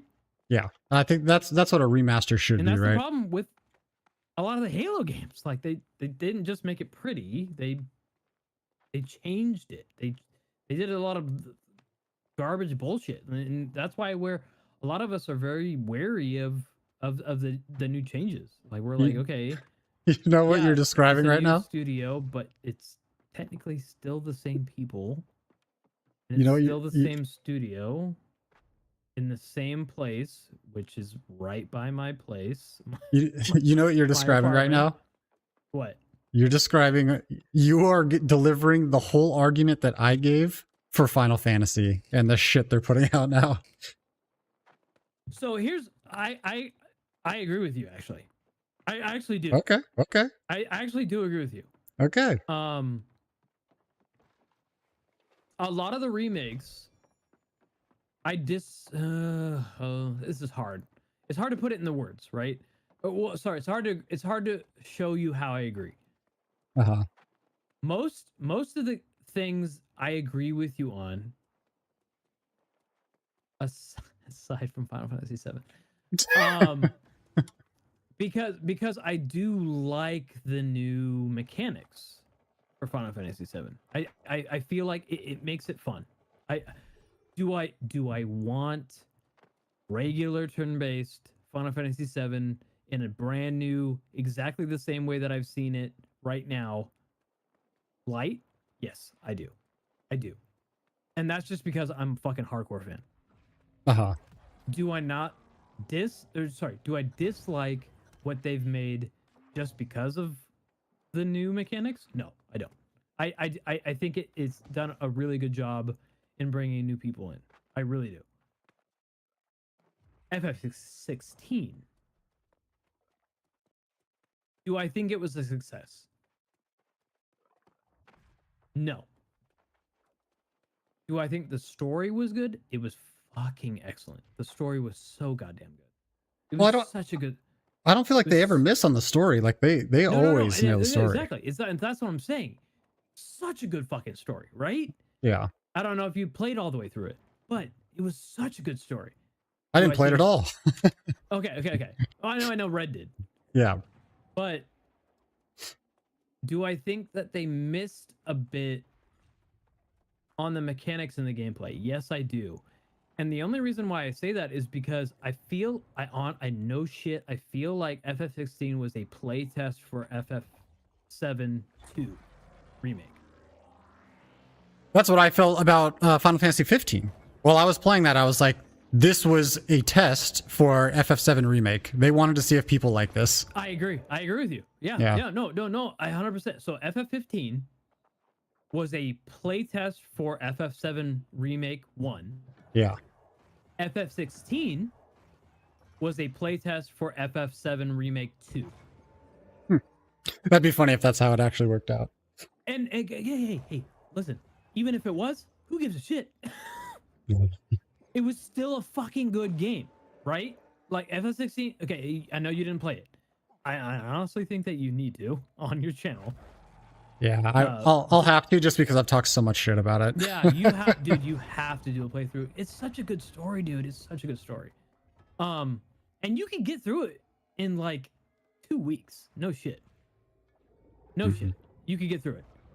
Red will attest to that. You could get through that shit in 2 weeks. But that story is so fucking good. And when it comes to single player RPGs, that's what really matters, right? It's the story. It really is. Beyond that, beyond that, of course, it's the gameplay. Obviously, it's the gameplay. Yeah, I think wait, so I might be an outlier. You played Sea of Stars, right? Yes. Yeah. Yeah. Okay, so you know that it's just a combination of a couple games in 2D/3D platforming. Sorry, not platforming, but a gameplay. But it's just a beautiful, great remake. Not remake, but a Adaptation. yeah, adaptation of old 2D gameplay. Yeah. Right? For JRPG gameplay. Yeah. And you know it was good. Yeah. Because the story was fucking good. But that's what separates a good single player RPG from a non good single RPG. Like you could there can be good or bad single player RPG combat or gameplay. But what really keeps you there is the story. It really is. Yeah, I think for most people that like RPGs, that is the case. Yeah, and I know that's not the case for you. I know that for a fact because we've had talks about this. But I do recognize that I'm not the norm. I should not be the case study. And you're not. And then you know what's great about that is that you are not. That's what's really good about you. And it's what separates you from the norm, right? You want to be no, you don't want to be. You are the person who's like, hey, I really like this old format, but could we make it more fun? Yeah, I and, think and that's not a bad thing, right? It's not a bad thing, but at the same time, companies have to sit there and balance. Like, hey, is this going to be good for the overall sales? Is it going to be good for the overall franchise? And they have to sit there and have multiple people think about this stuff, right? It's the same thing with MMOs. Hey, we're gonna add in this action-based combat. Is this good for us? I don't know. Is it? You tell me, right? yeah. I mean, I think that's why Pokemon Company has become one of the biggest, gaming companies in existence, and it's because they stayed true to their formula for the most part, and they're writing off that nostalgia, like that. You're saying that the current formula for Pokemon Company is still working for them? Is that what you're saying? I think it has worked for them up to this point. Now, I'll say that with an asterisk, just because I'm playing through Violet right now. Have you played Scarlet and Violet? Yeah. What, did you start? Yeah, I'm like 70% of the way through, I'd say. Why didn't you let me know? I'd give you the fucking code. Yeah, you haven't talked to me in a while, man. You're hard to get a hold of. All you have to do is fucking message me. You are- Motherfucker, I've told you this several times. You're a Send hard me the guy code, or to send get me a hold message. of. I will give you the fucking code. So, yeah, I played through like 70% of it, and I actually really like the adaptations they've made with the mechanics. I agree. Well, I well, agree. Still staying true to their original formula. However, their quality of their product has gone down tremendously. Okay, I want to ask you this one question. Uh-huh. Who do you think that's on? Oh, God, I don't know enough about the industry. No, I want you to tell me. Um, Who do you... So, as a Pokemon fan, you're playing a main title RPG Pokemon game. uh-huh. Who do you think it is on when it comes to the fact, in your opinion, that their quality has gone down? Tell me who you think that is on. And again, I'm not judging you. I just want to know what you think. I mean, I would personally blame one man. I'm assuming it's a man. There's no one man ever. Ever. Well, I'm telling you that right now. Well, there's never one man. I would blame the CEO of Pokemon Company because he allowed the product to go out in that state. Okay, so let's okay, I agree with you. I do agree with you. But let's put away the blame on a single person. I want you to tell me who the group you think it's on. Well, I think the optimization was the big key factor, so I would say, probably the programming team. Hey, who do you think that is? Can you name a company? No, I mean, I only know like Niantic, Pokemon Company, Okay, Nintendo, so obviously. Who do you think makes the main title Pokemon games? Game Freak? I don't know. Yeah, you're right. No, you're absolutely right. Okay. And let me ask you a sidebar question. What do you think Nintendo has anything to do with it? Tell me what you think that Nintendo has to do with it.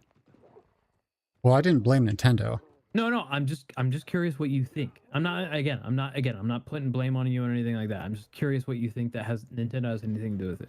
If I did think that Nintendo had a part in it, I would say that Nintendo's part is limiting Pokemon to the trash ass specs of the Switch. That would be my point for them. Nope. I mean, the only thing is the fact that the Switch is what it is, right?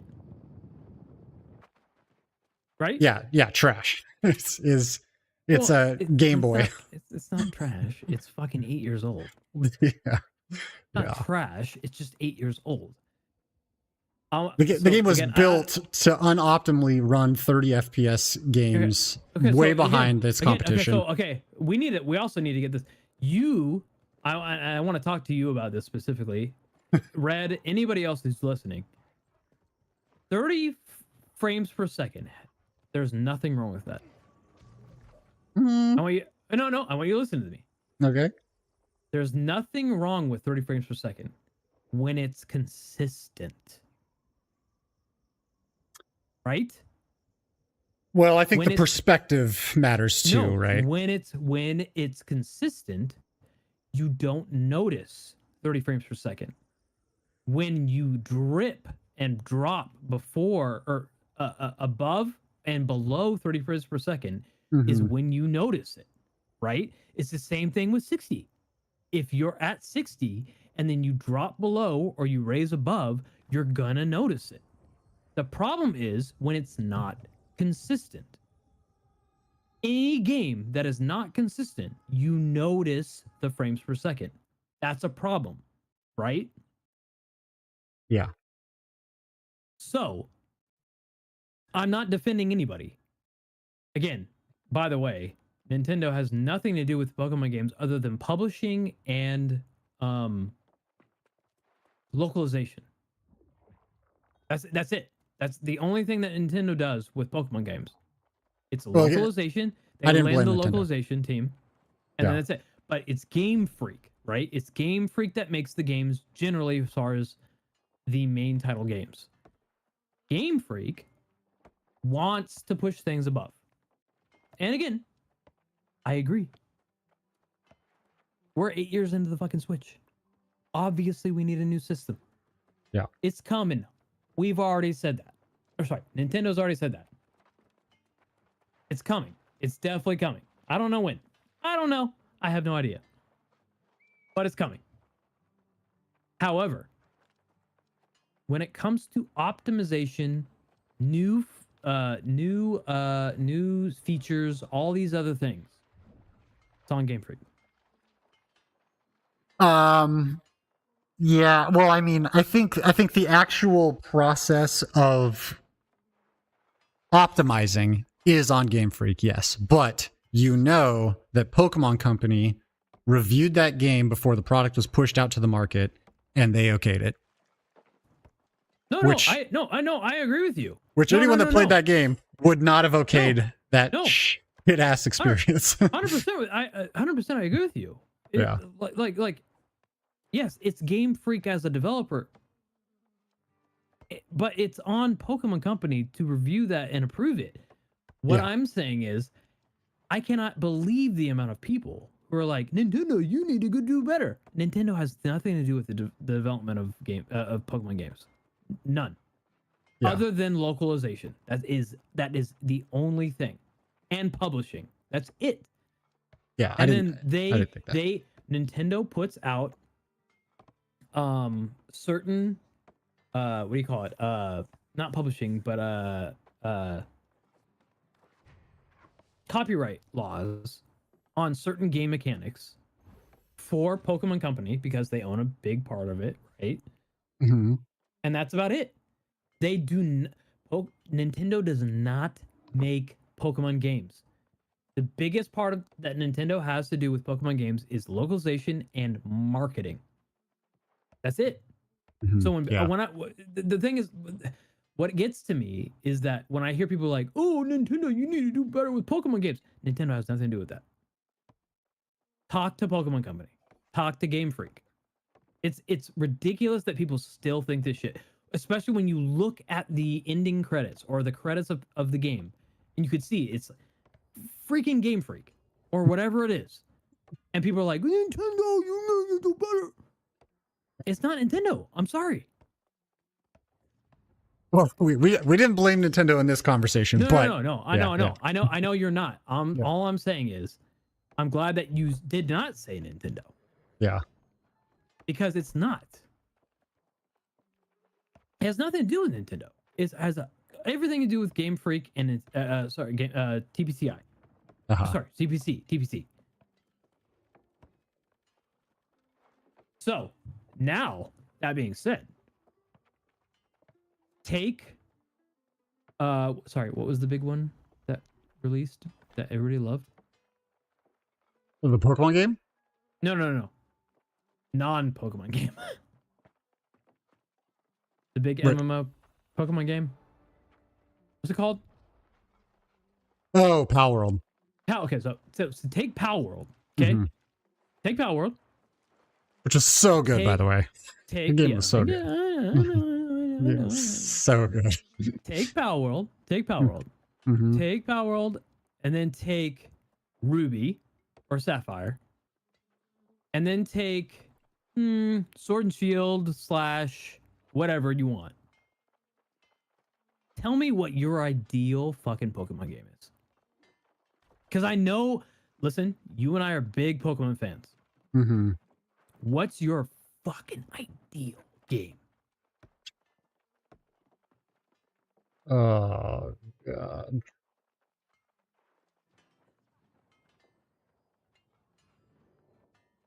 Again, Pokemon specific. So take all the generations. It doesn't matter how many generations. All of them, one, anything.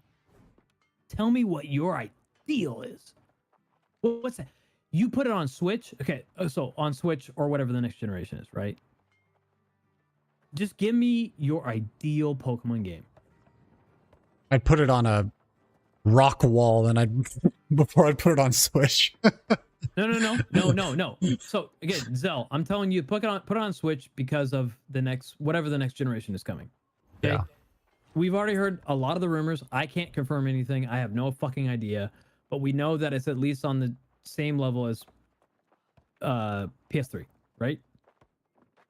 Whoa.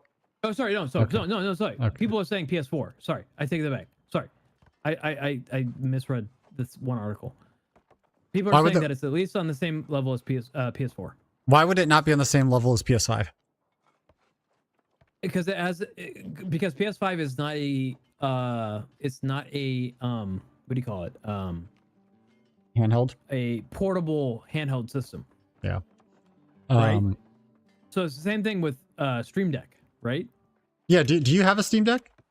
Or sorry, yeah, Steam Deck. I do. I just got one. I don't know if if Tugboat told you. No, you didn't. I Dude, just got the hell I just yeah. got the OLED. Oh, dude, I'm such a huge fan. Dude, I'm fucking happy. Let me know if you want me to help you set because- up some emulation. No. Oh yeah. Okay. I will actually talk to you about that. But Okay. I specifically got it because there's a bunch of things in the backlog that I want to play that are single player RPGs that I Yeah. don't necessarily want to sit at my desk to play. I want to sit on the couch and Uh-huh. just chill, right? Yeah. And so I got it for that. And I got the OLED 526 gigabyte version. Oh, nice, dude. And I'm fucking loving it. I'm replaying Sea of Stars. Yeah. Just to play it again. Uh-huh. Just get myself warmed up because it's pixel graphics and it's nice and crisp. But then I'll play some other stuff. But let's just so let's just say that you have the capabilities of the Stream Deck, okay? Uh-huh. On the next Switch. Let's say that, maybe a little bit more. Let's just say that. Okay? What's your ideal Pokemon game?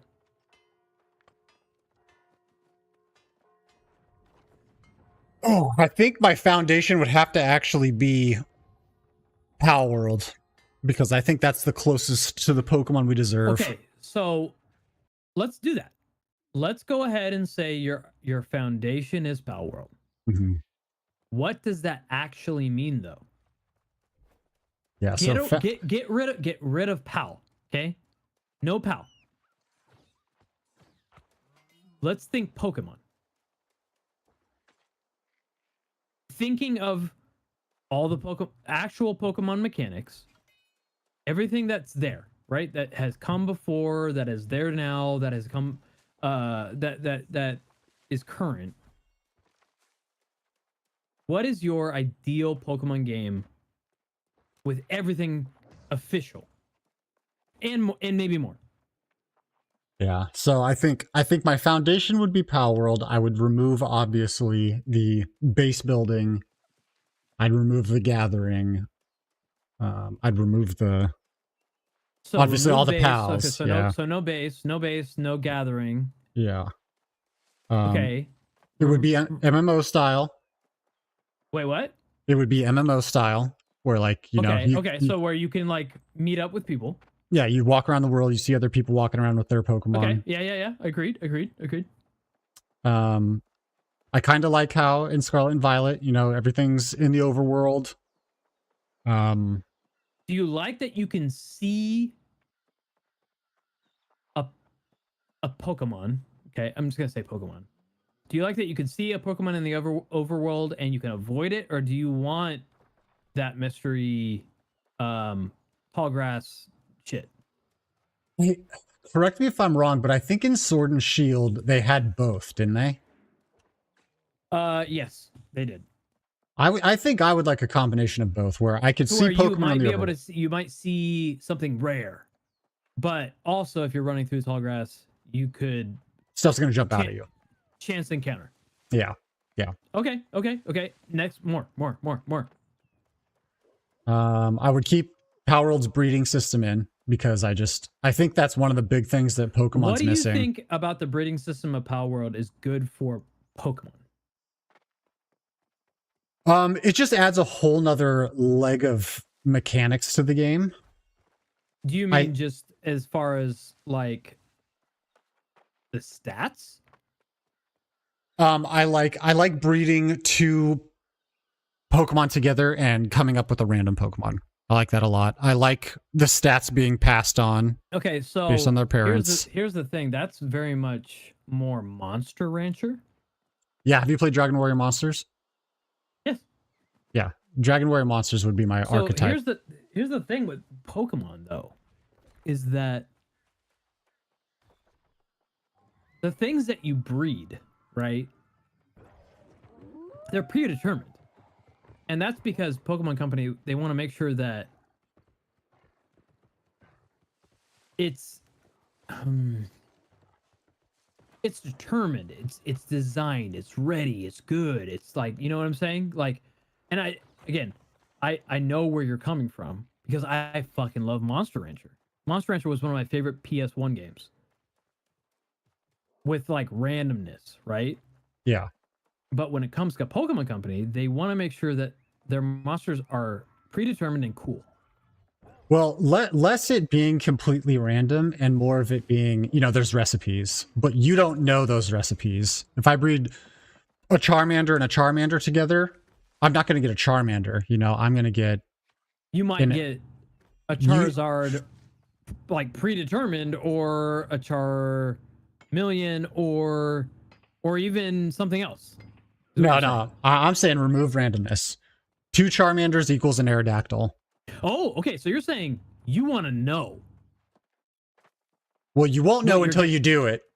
But yes, Right, every but- time but- you but- breed, it's like, oh, what am I going But to when get? it comes to a recipe, you want to know that's what you're getting. Yeah, there are recipes. Yes. Okay, cool. Yeah. Okay. So let me go beyond that. You said breeding. Okay, then you said blah blah blah blah blah blah, and then you said, okay. Tell me about your overworld.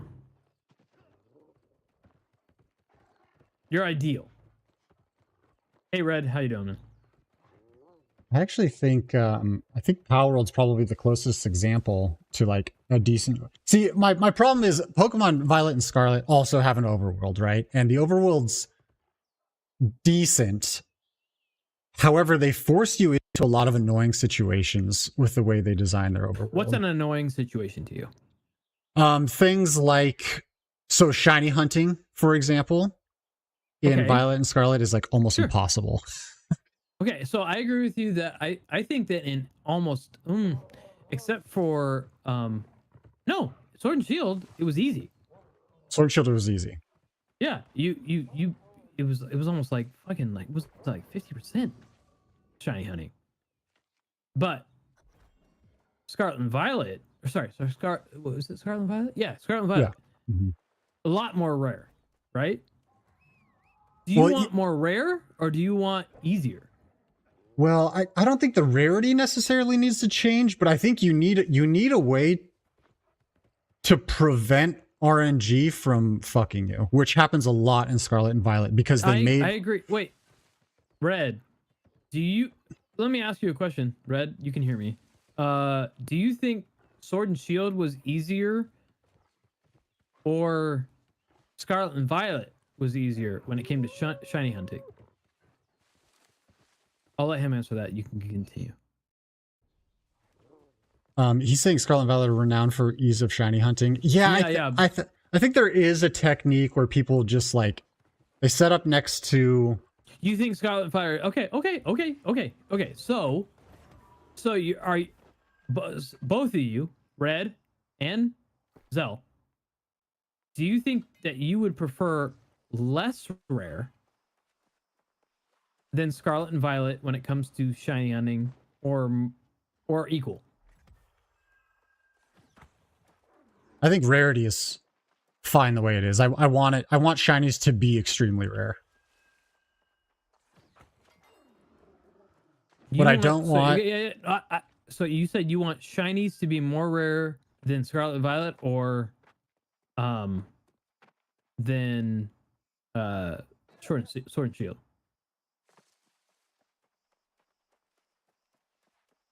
Same question to you, Red. Shiny. If you had your ideal game, shiny hunting, less rare than Scarlet, Violet, or Sword and Shield. Well, the rarity is the same for both of them. It's about 1 in Confusing. 4,000. Zell said he wants no RNG in shiny hunting, and then he said he wants it rare. Yeah, I didn't finish my thought. So He said Red said he wants rare shinies. yes, I think agree. the rarer the better. I 100% agree with you. What I don't Because, like about Scarlet and Violet shiny hunting is that the way that Pokemon phase in and out of the screen erases them from existence. So it's very easy to just like run away from a shiny Well, or I mean, like a cutscene to remove your I agree opportunity. with you there, but beyond that, in that, from what I understand, and again, I didn't do shiny hunting when it came to Sword and Shield or even Scarlet and Violet. But from what I understood is it was actually quite easy to hunt those on either. And I don't want that. I want it to be cool and different and rare. Like to where I'm like, yo, I have a shiny blank in this game. Do you want it? Yeah, so I think Red? the shinies should be extremely rare. Yeah, I agree. But I also think that you need a consistent way to farm shinies where like the programming of the game is not going to fuck you. You know, like there's been countless times. I agree with you on that. But I mean, like if you look back at the old games, like that was a thing, right? It was still consistent. It didn't fuck you, but it was still consistent. Like red and blue, right? Like you knew what your fucking your percentage was. Yeah, I actually red and blue shiny hunting to me, which by the way, their shining hunting is you walk in grass 4,000 times. Yeah. Exactly. Well, basically, so and I think that's what's cool, right? I like that more. You put the work in, right? Yeah, I like that more because it's consistent. You know what to expect, I and agree. you don't just get again. It doesn't screwed. have to be that much, right? It doesn't have to be fucking 4,000 times, but it could be 1,000 times, right? Yeah. I don't like how in Scarlet and Violet. So I think the preferred shiny hunting method in Scarlet and Violet is you have to go to an outbreak, which I really don't like the whole outbreak thing because you're then kind of tied to Pokemon that you may not care about. Right. I like the idea of being able to shiny hunt the Pokemon that I want to shiny hunt. Yeah, I agree. But I think the preferred method is a zone. Yeah. But so also and it could be multiple zones too. So in Sword and Shield, the main shiny hunting method was you would breed the same Pokemon over and over and over and over again. Yeah. I mean, that was for me. I didn't find that super entertaining. What happened? You spill? No. Iris brought in the soup and it was very hot and it burnt my fingers. Oh my god. I'm good. Dude, have you ever had Zuppa Toscano? Oh my god. I don't know what you just said. I'm gonna send it to you. Continue. Yeah, so the preferred shiny hunting method in Scarlet and Violet is you go to an outbreak, which you already don't have control of. Right. And then you sit Yes. there and you set up a picnic over and over again. And what that does is every time you set up a picnic, it reloads all the Pokemon in the area. Right. That to me Yeah, doesn't sound that enjoyable. Yeah, I agree. So I would definitely, I would want shiny hunting to be rare and, you know, more like, okay, if you're doing shiny hunting, you can shiny hunt and you're not going to miss out on Pokemon because of a loading screen.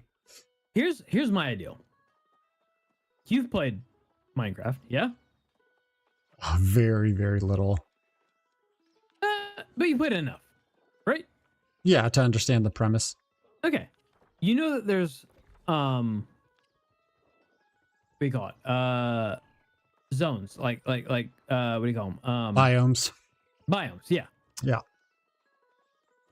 In those biomes, you have a chance for a spawn of an animal, right?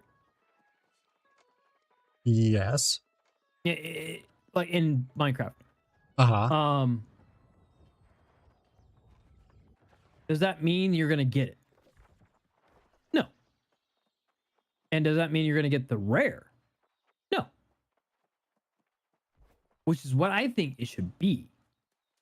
You could definitely get more of a chance of something spawning in that location. Uh-huh. But when it comes to the rare Pokemon or creature, whatever it may be, I think it should be an actual rare spawn.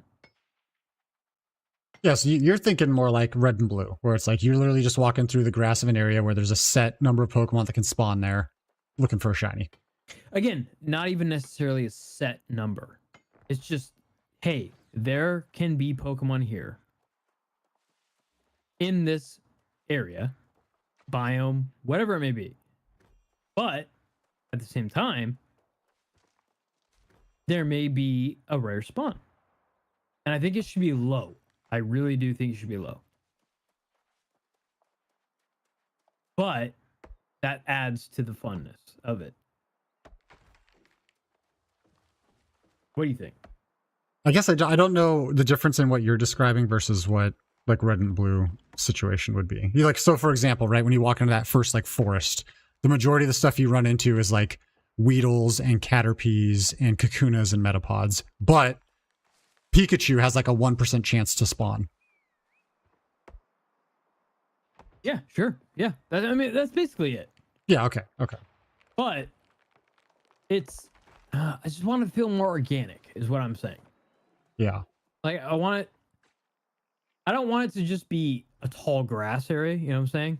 Uh-huh. I want it to be Overworld type stuff. a weird gradient fall off of randomness.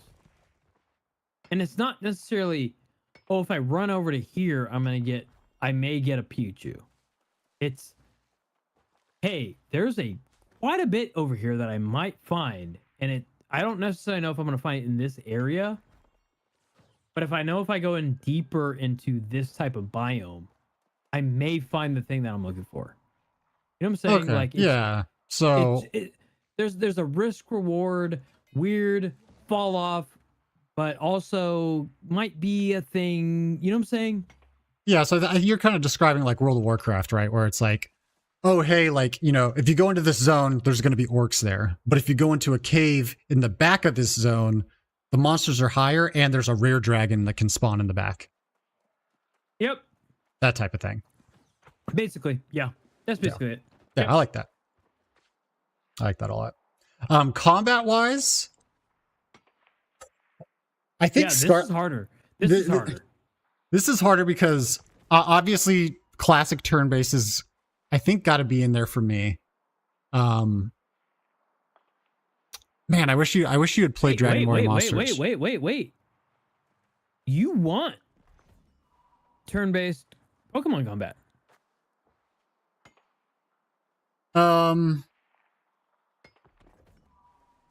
Less Pokemon and more Dragon Warrior Monsters, which it is still turn-based combat, but they actually like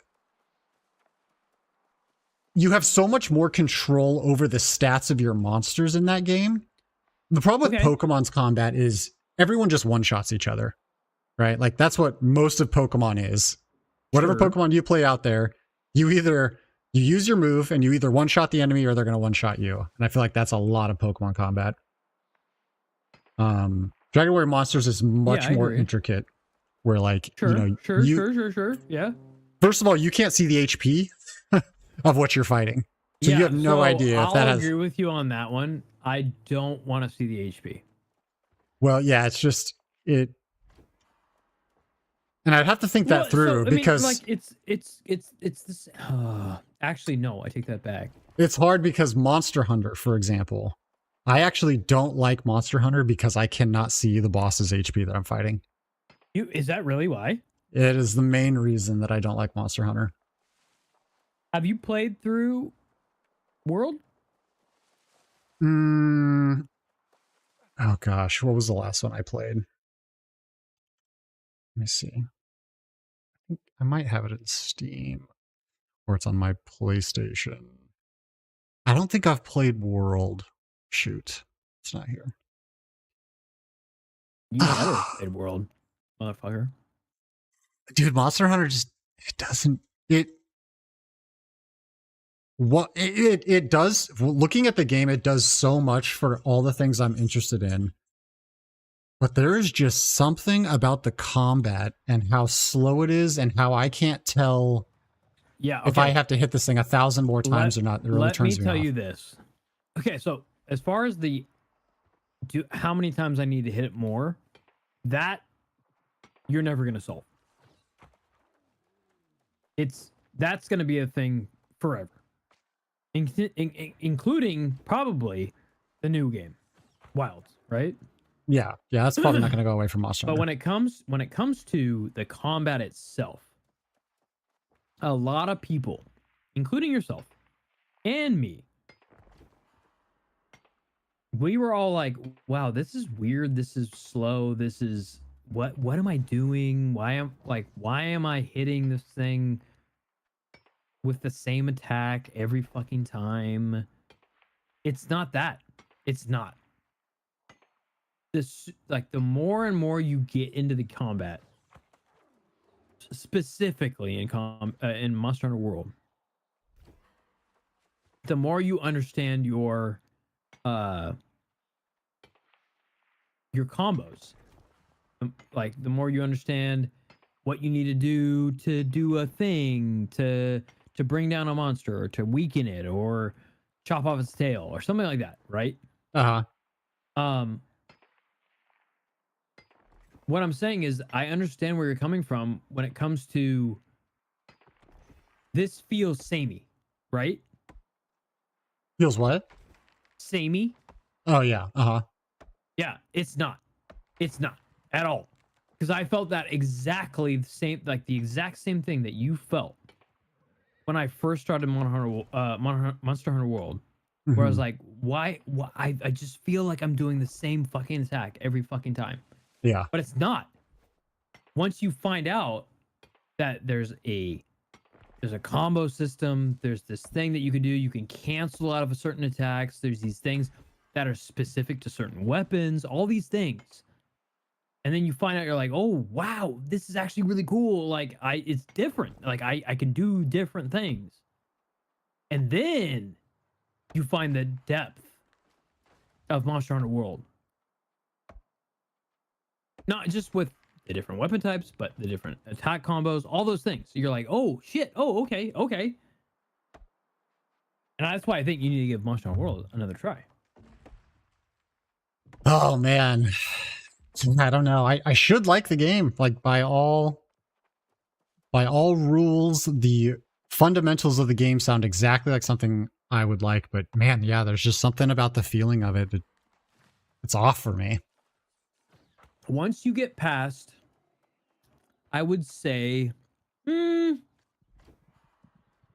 first 3 or 4 missions, or like quests, you will find it's totally different than what you thought it was. Hmm. No shit. Interesting. Because I felt the exact same way. I was like, wait, this, like, I'm just mashing the same button, right? Yeah. Uh-huh. But it's not at all. Especially when you start upgrading stuff. You're like, oh wait, these are my combos. Oh, these are my oh shit. Like I can swap between blank, blank, and blank, and I can do this thing, I do that thing. Oh, okay. And then there's this one area I can attack on a monster, but then I can do this thing.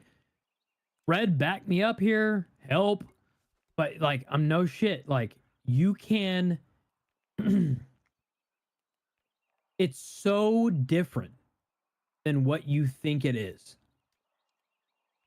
No shit. And I was right there with you. I was like, this is boring.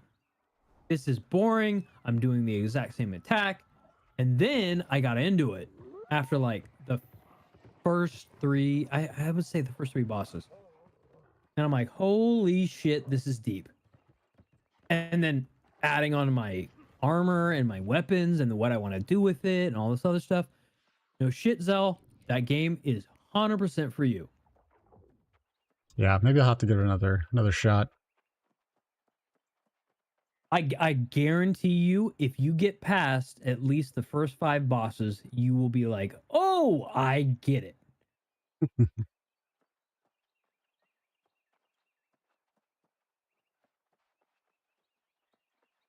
Again, it's not about me trying to sway you, because I already know what you like. I really do. Yeah. But I know for a fact when it comes to a single player game that you can, a game that you can single player, but also call on friends. Uh-huh. And I know Red and I would come running. It's just so fucking fun, bro. It's taking down this monster. It's like, oh my god, this motherfucker won't go down. He won't go down. He's gonna run away. I'm gonna follow this bitch. And then oh, I'm gonna bring out my big attacks and I'm gonna do my combo. Blah blah blah. Oh, you heal me. Oh, you're gonna give me this, like, secondary attack that's gonna help me. Oh, okay, good. Oh yeah, then I'm gonna do my big attack. It's so fun, dude. It's so fun. There's no shit. I cannot think of a single game that is like that game.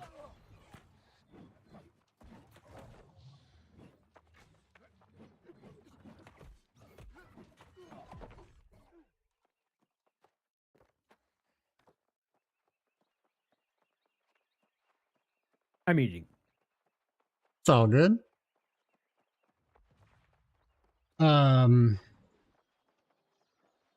So you said your biggest anticipatory game is Ashes of Creation.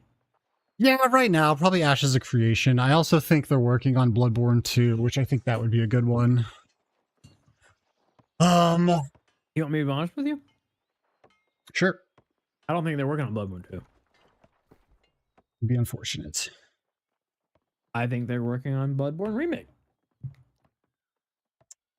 I would be less interested in that. I fucking wouldn't. I fucking play the shit out of that. Yeah. I beat Bloodborne, and it was definitely a good time. I do like Dark Souls more. Really? I do, yeah. I like Dark Souls more. Is it because I'm more fantasy based?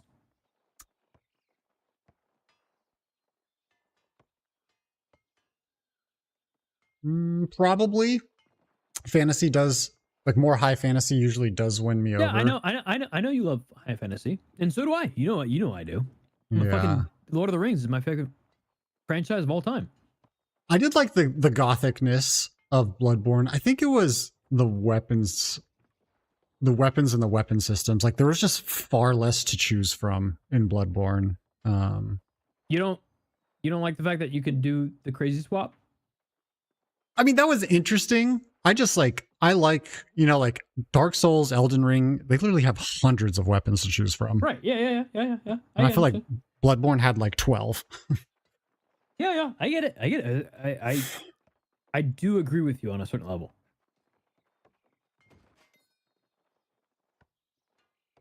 I also have to ask, did you do Elden Ring DLC? No, I haven't done it yet. Oh, brother. Yeah, I've heard Oh, amazing things, brother. but have not done it yet. You know that you're gonna run into a whole slew of bullshit What do you mean? if you think that you're ready. You're wrong. Did you beat it? Most of it, yes. You haven't beat it yet. Reason being, I haven't beat it is because I got deep into we call it Wukong. Oh yeah. How's that? I freaking love it. It's so fun, dude, and it's so pretty. Yeah, Wukong looked really good. They're fucking basically their first AAA title, and it's beautiful. Yeah. Yeah, And that's also, cool. like, overall, yeah, there's some problems here and there, but like, really good. It's really good. Yeah.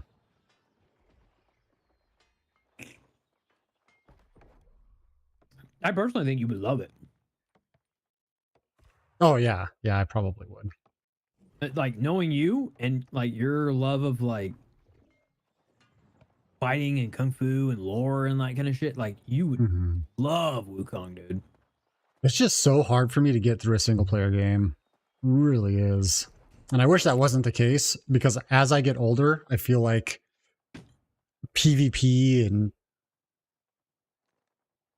it is becoming less interesting. But yeah, dude, I just cannot. I get so bored around 25 hours in a I single agree player with you game. on PvP becomes less interesting, and that's why I love single player games so much. Is that like I just get to challenge bosses, right? I'm just like, okay, how do I change my build? What do I do? Yeah. What like, and then on top of that, is my build already okay? Am I just fucking up? Yeah. Right? Like, what am I doing wrong? Yeah.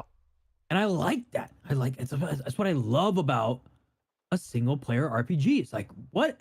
I want to fuck this motherfucker up. I want to kill this bitch. What am I doing wrong? Yeah. What am I doing? And like, there was one boss on, I'm not gonna say it, but there was one boss on Wukong. I'm like, motherfucker, why can't I beat this mother? Bah! And I was like, fucking like nearly screaming. Iris is asleep, and I'm like, and I'm like just pounding the couch cushions. I'm like, what am I doing wrong? And then I figured it out, and that's what's so fun about it. Yeah. About single player RPGs, right? You're like, oh, I figured it out. I got it. And then you beat it. And then your followers or whoever's watching, you're like, yeah, you did it. You fucking did it, right? That's what I think. That's what I like about single player content is that it lends itself better to a video. Oh yeah. Yeah. Well, every boss is a puzzle, right? You know, Right, exactly. It's and a puzzle you you're trying to can solve. do that shit on a PvP. You know, homie in World of Warcraft. Sorry, I got hiccups. You can do that stuff in World of Warcraft like PvP, but it's not to the degree of like people viewing you saying, "Oh, this is the guy."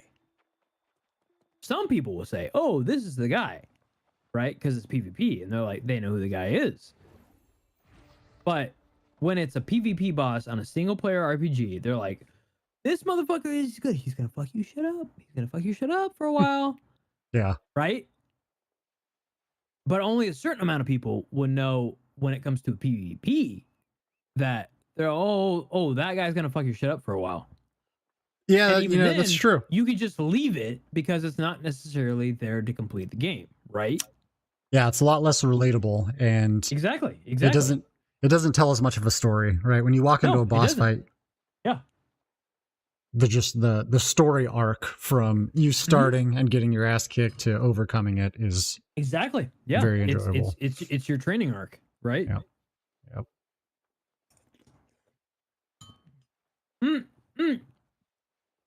And there's nothing wrong with that, right? Like, I get why people don't necessarily like that. I get it. But at the same time, I fucking love it. I love watching people do it. And it's a definitive narrative, right? There's no he beat Asmongold, or he beat, I don't even know who the fucking top PvPers are. I'm just using an example of somebody who played PvP when it comes to that stuff. But when it comes to single player RPGs, you put that title up against YouTube algorithm, and you say, I finally beat Millennia. Every fucking body knows exactly who you're talking about. Yeah.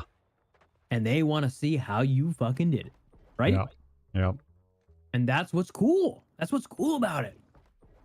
Yeah, I do find that single player games, specifically streaming them, is very, very hard to maintain a community. And you're right. Single player RPGs are hard to do when it comes to streaming unless you already have the community, right? Yeah, well, the issue is people watching single player games on Twitch, they generally only want to watch that one game. Which You mean is that like one? Oh yeah. I don't. Yeah, I understand what you're talking about. which is such a weird phenomenon, right? 'Cause it's like you just watch someone play this game for 80 hours. Like Elden Ring, for example, is like the community that's coming to mind. Like, dude, those guys will watch Elden Ring playthrough after Elden Ring playthrough, Yeah, you're right. and it really Yeah. doesn't even matter who the streamer is. They just want to see someone suffer like they You're did. 100% right. You're 100% right. But at the same time, you can find somebody, again, not necessarily on Twitch. Twitch is a weird bullshit garbage anomaly. But when it comes to YouTube, Yeah, all it takes is just being like, somebody, he fought. I fought blank for blank hours, and I finally beat them. And then they're like, I gotta see this. I gotta see this journey. Right? That's all it takes. I do think YouTube is just better in every aspect now. No, yeah, you're 100% right. I really do think It is. so. It is. And that's why. Is because the title actually matters, right? Yeah. It's not, hey, make sure you fucking tune into this bullshit. It's, I did this thing. I did it for this long. And this is guaranteed I did the thing. Hmm. And they get to see that. And no matter how long it is. If they want it short, you can do the short version. If they want it long, they get to watch the VOD, right? Yeah.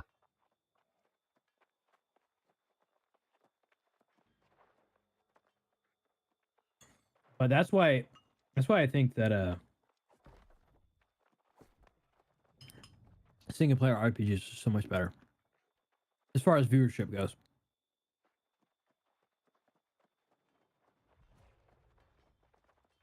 Red said, people definitely have communities of RPG enjoyers.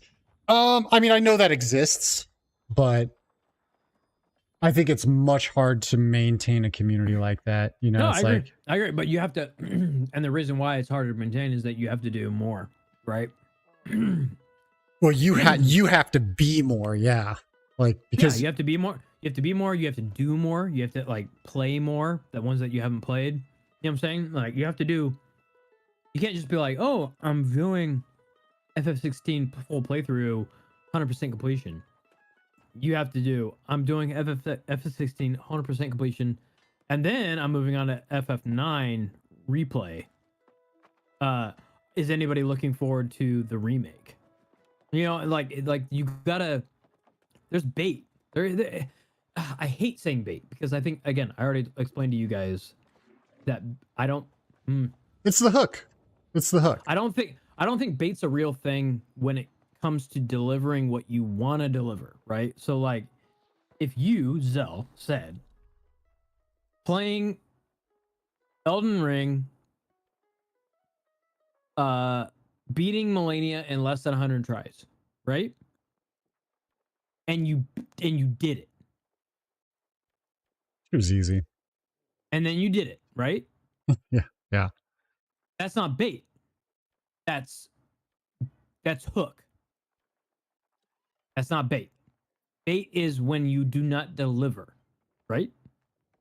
Uh-huh. And so that's what I'm saying. Like, I don't agree with the bait bullshit when it comes to YouTube channels. Yeah, there's definitely bait. And I don't think that 99.9% of your videos have been bait.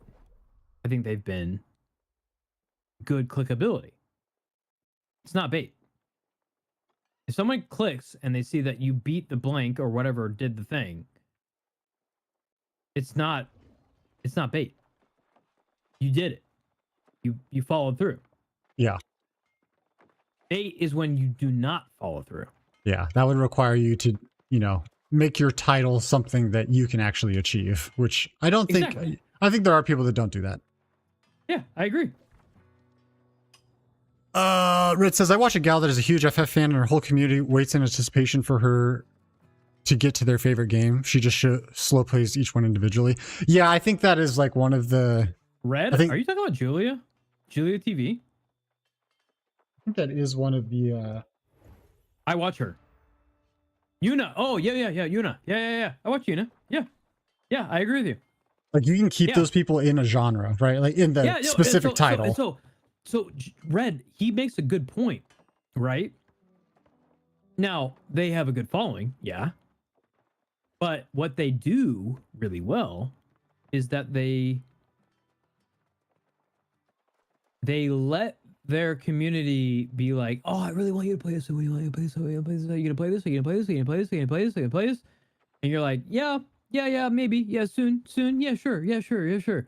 And then eventually you play it, right? No, you're not gonna beat them, but eventually you play it. But you gotta hang them up there for a while.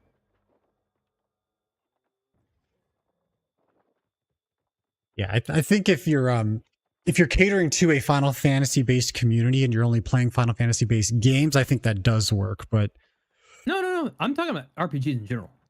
yeah, I'm responding to Red's comment. I think if she gained her following playing Final Fantasy and then she went to go play like Persona or something, I think she'd lose probably 70% of her viewers. I think she'd actually gain.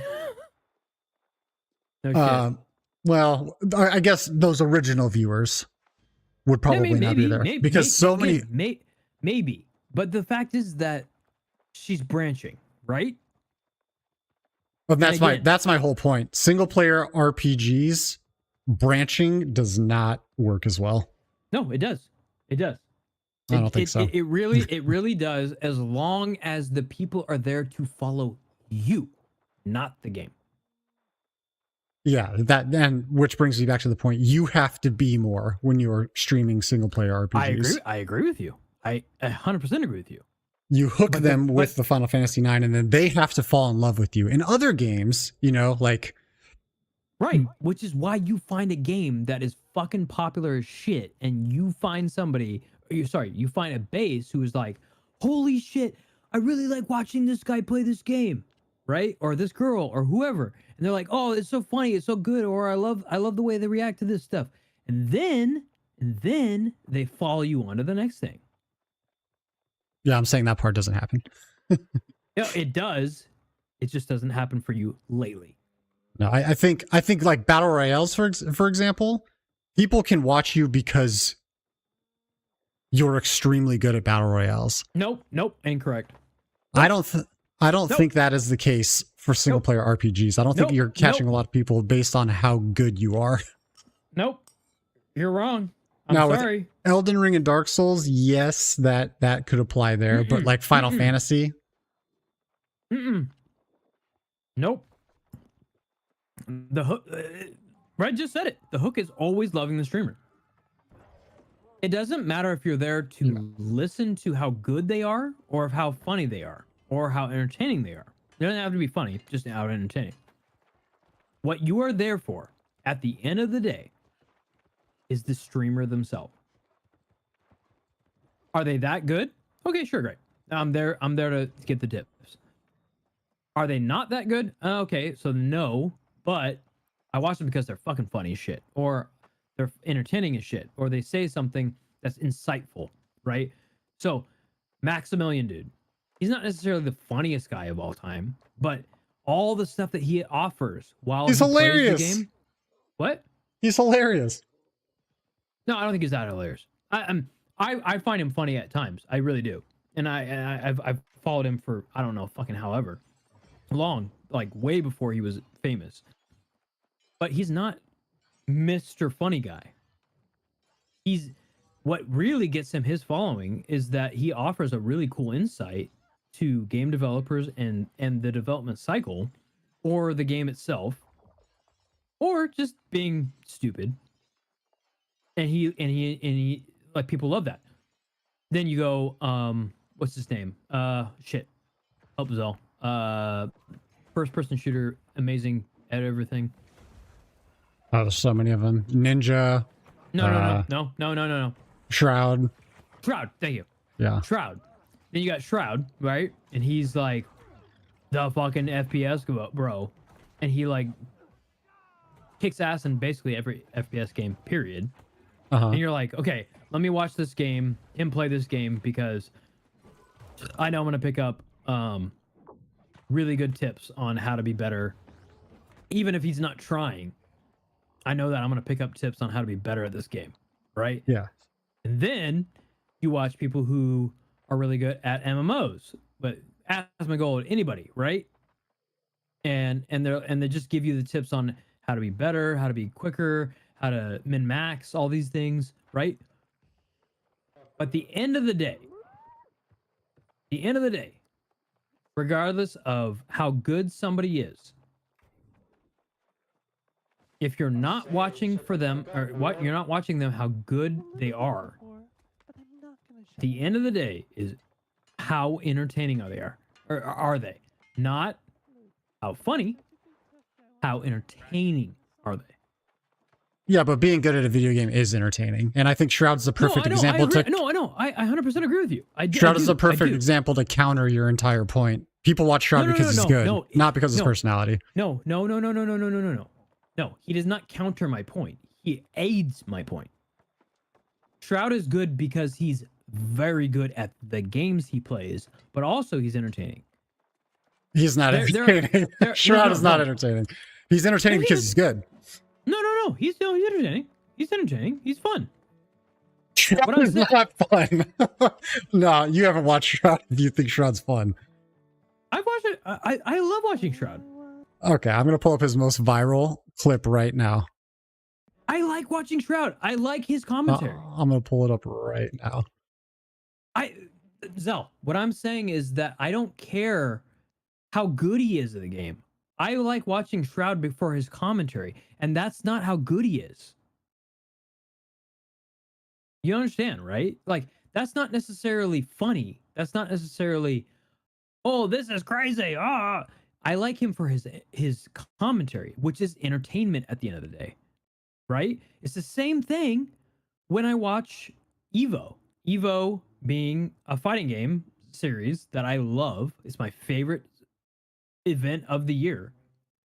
I don't necessarily watch the different channels and the commentators, because they're funny or they make me like on the edge of my seat. I like them for their insight, right? And that's entertainment. It's not they just because they give me insight does not mean that they're good at the game, right? It's the same thing with a coach in a sports team. It has nothing to do. They're not necessarily going to play the game well, but they know the game enough to where they could give us good commentary. That is entertainment is not necessarily fun or funny or whatever that may be. It's appeasing what I want to hear. And it's not necessarily that they're giving me insight into how I can be better, just why the players did the thing that they did, right? I think you've talked yourself into a different category of the question we were on. The question we were discussing is it hard to maintain viewers as an RPG streamer? No. I haven't talked myself into a corner. No, I have into a talked different myself- category, not into a corner. No. I agree with you. I do like think that it is a slightly different category. But what I'm saying is, no matter what the category is if you're funny enough or if you're entertaining, again, doesn't necessarily mean funny, just means that you're giving insight and having a good time, and people are having a good time watching you. It doesn't matter what game you're playing. You give insight, people like it. Yeah, that is definitely a certain type of And streamer. that is Max. That is Max. He's not telling you how to be better. He's saying, this is why I like it. This is why I do this thing. This is why I like that. He's not telling you how to be better. He's entertaining because he's bringing you an insight. Do you understand what I'm saying? I understand what you're saying. Yeah, I don't think that's the main pull of Maximilian Dude. I think Maximilian Dude's main pull is that he is a really cool guy and you just want to be around him because his reactions are so genuine and full of emotion. I will agree with you on that. I will 100% agree with you. It's fun to watch Max because he's a very, very genuine guy. I think you watch him for his insight, and it sounds like that's a main staple for the things you look for. I do think that a lot of people watch him for his insight. Not just me. I do also think he offers a unique perspective because he used to dev fighting games. So yeah, he probably does provide dev. more insight. He didn't dev. Really? I thought he was one of the guys that created Killer Instinct. No. He did the trailers and a lot of the stuff for Killer Instinct, but they asked him his input because he was such a fighting game proponent.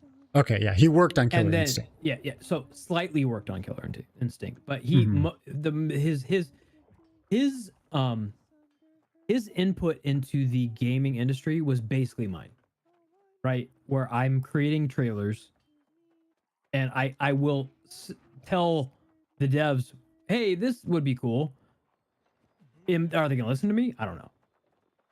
No. That's Max. Is the exact same thing. Have sex with me. Yeah. I'll have sex with you. Where you at? Where you at, honey? He never was a dev. Honestly, he wasn't, and he'll tell you that. Yeah. I said dev under the context of I know he worked with Killer Instinct in some way. I don't Right. All I'm saying is that I understand where you're coming from, but I know for a fact that I'm not the only person who likes his input just for fun input, not necessarily how to get better or as a dev. You know what I'm saying? Yeah. People just are like, oh, this is really cool to hear because I know that somebody who worked in the industry, not necessarily as a dev, but oh, I get this. Mhm. Yeah. But yeah, so back to our original discussion point. I do think being an RPG streamer is really hard because I think a lot of the viewers that come for those types of things are there for the game. I agree with you. I will 100% agree with you on that. I will. And I think when you switch games, it's really hard to take like Final Fantasy fans out of Final Fantasy and bring them over to like. And that is literally the precise reason why I say never to stick to a game. Hey, if you want to be such Yeah, that would have to be very personality driven or attraction exactly. driven, something like that. Again, any major streamer, or YouTuber, content creator, any of those guys who actually make it big, never cement themselves to one place, unless you're fucking what's his face, League of Legends motherfucker, big boy, the big boy. When it comes Tyler to League of One? Legends, no, not Tyler. Yeah, slightly Tyler, but not Tyler. He's Korean. No, he's Korean. Faker. Faker's Faker, one. Faker, Faker. Yes, that's the only. It's like one of the only people of in all time when it comes to cementing yourself to a game, who I think actually succeeds just because of that. Yeah. Because it's motherfucking Faker. Yeah, I do think that there's some people that are just like him, where they're like so good at the game. That's the person you go to for Yeah, but insight that's and how to get so better. fucking rare. So rare. Yeah. Okay, so unfortunately, I gotta hop off for a little bit. I have to bring the cat inside and I have to cook dinner, but I'm gonna be hopping back on afterwards. Whatever, bitch. Are you gaming tonight? No. You want me again? I mean, if you're up for some New World, man, I'll be playing. No. I say we play some Valorant. I actually don't have it downloaded anymore, but let me see if I can get it back on. How about while you take the cat out and all the other bullshit you have to do, you download Valorant. Yeah, we might be able to do that. Do it and then message me and we'll play. All right, dude. Appreciate you chit-chatting with me for the whole stream. That was nice. Join us. I'm sure he's in. All right, dude. I'll Talk to you later. dude. It was a great stream. I really like watching you. Thanks, man. That was fun. No, I really do. Love you. All right, dude. Talk to you later. Peace, Love bud. you. Yeah, Bye. bye. Okay, sorry about that. I actually don't know if you could hear that on the YouTube stream. Hi, Chezzy. How's it going? Welcome. Sorry, I'm just about to hop out here. I'll be streaming again tomorrow. Actually, we have our cat outside right now, and I'm trying to avoid the wildlife. So give me just a sec. I'm gonna hop off here. Thank you for jumping in, and I will talk to you all tomorrow. So appreciate it. Have a good one. Peace.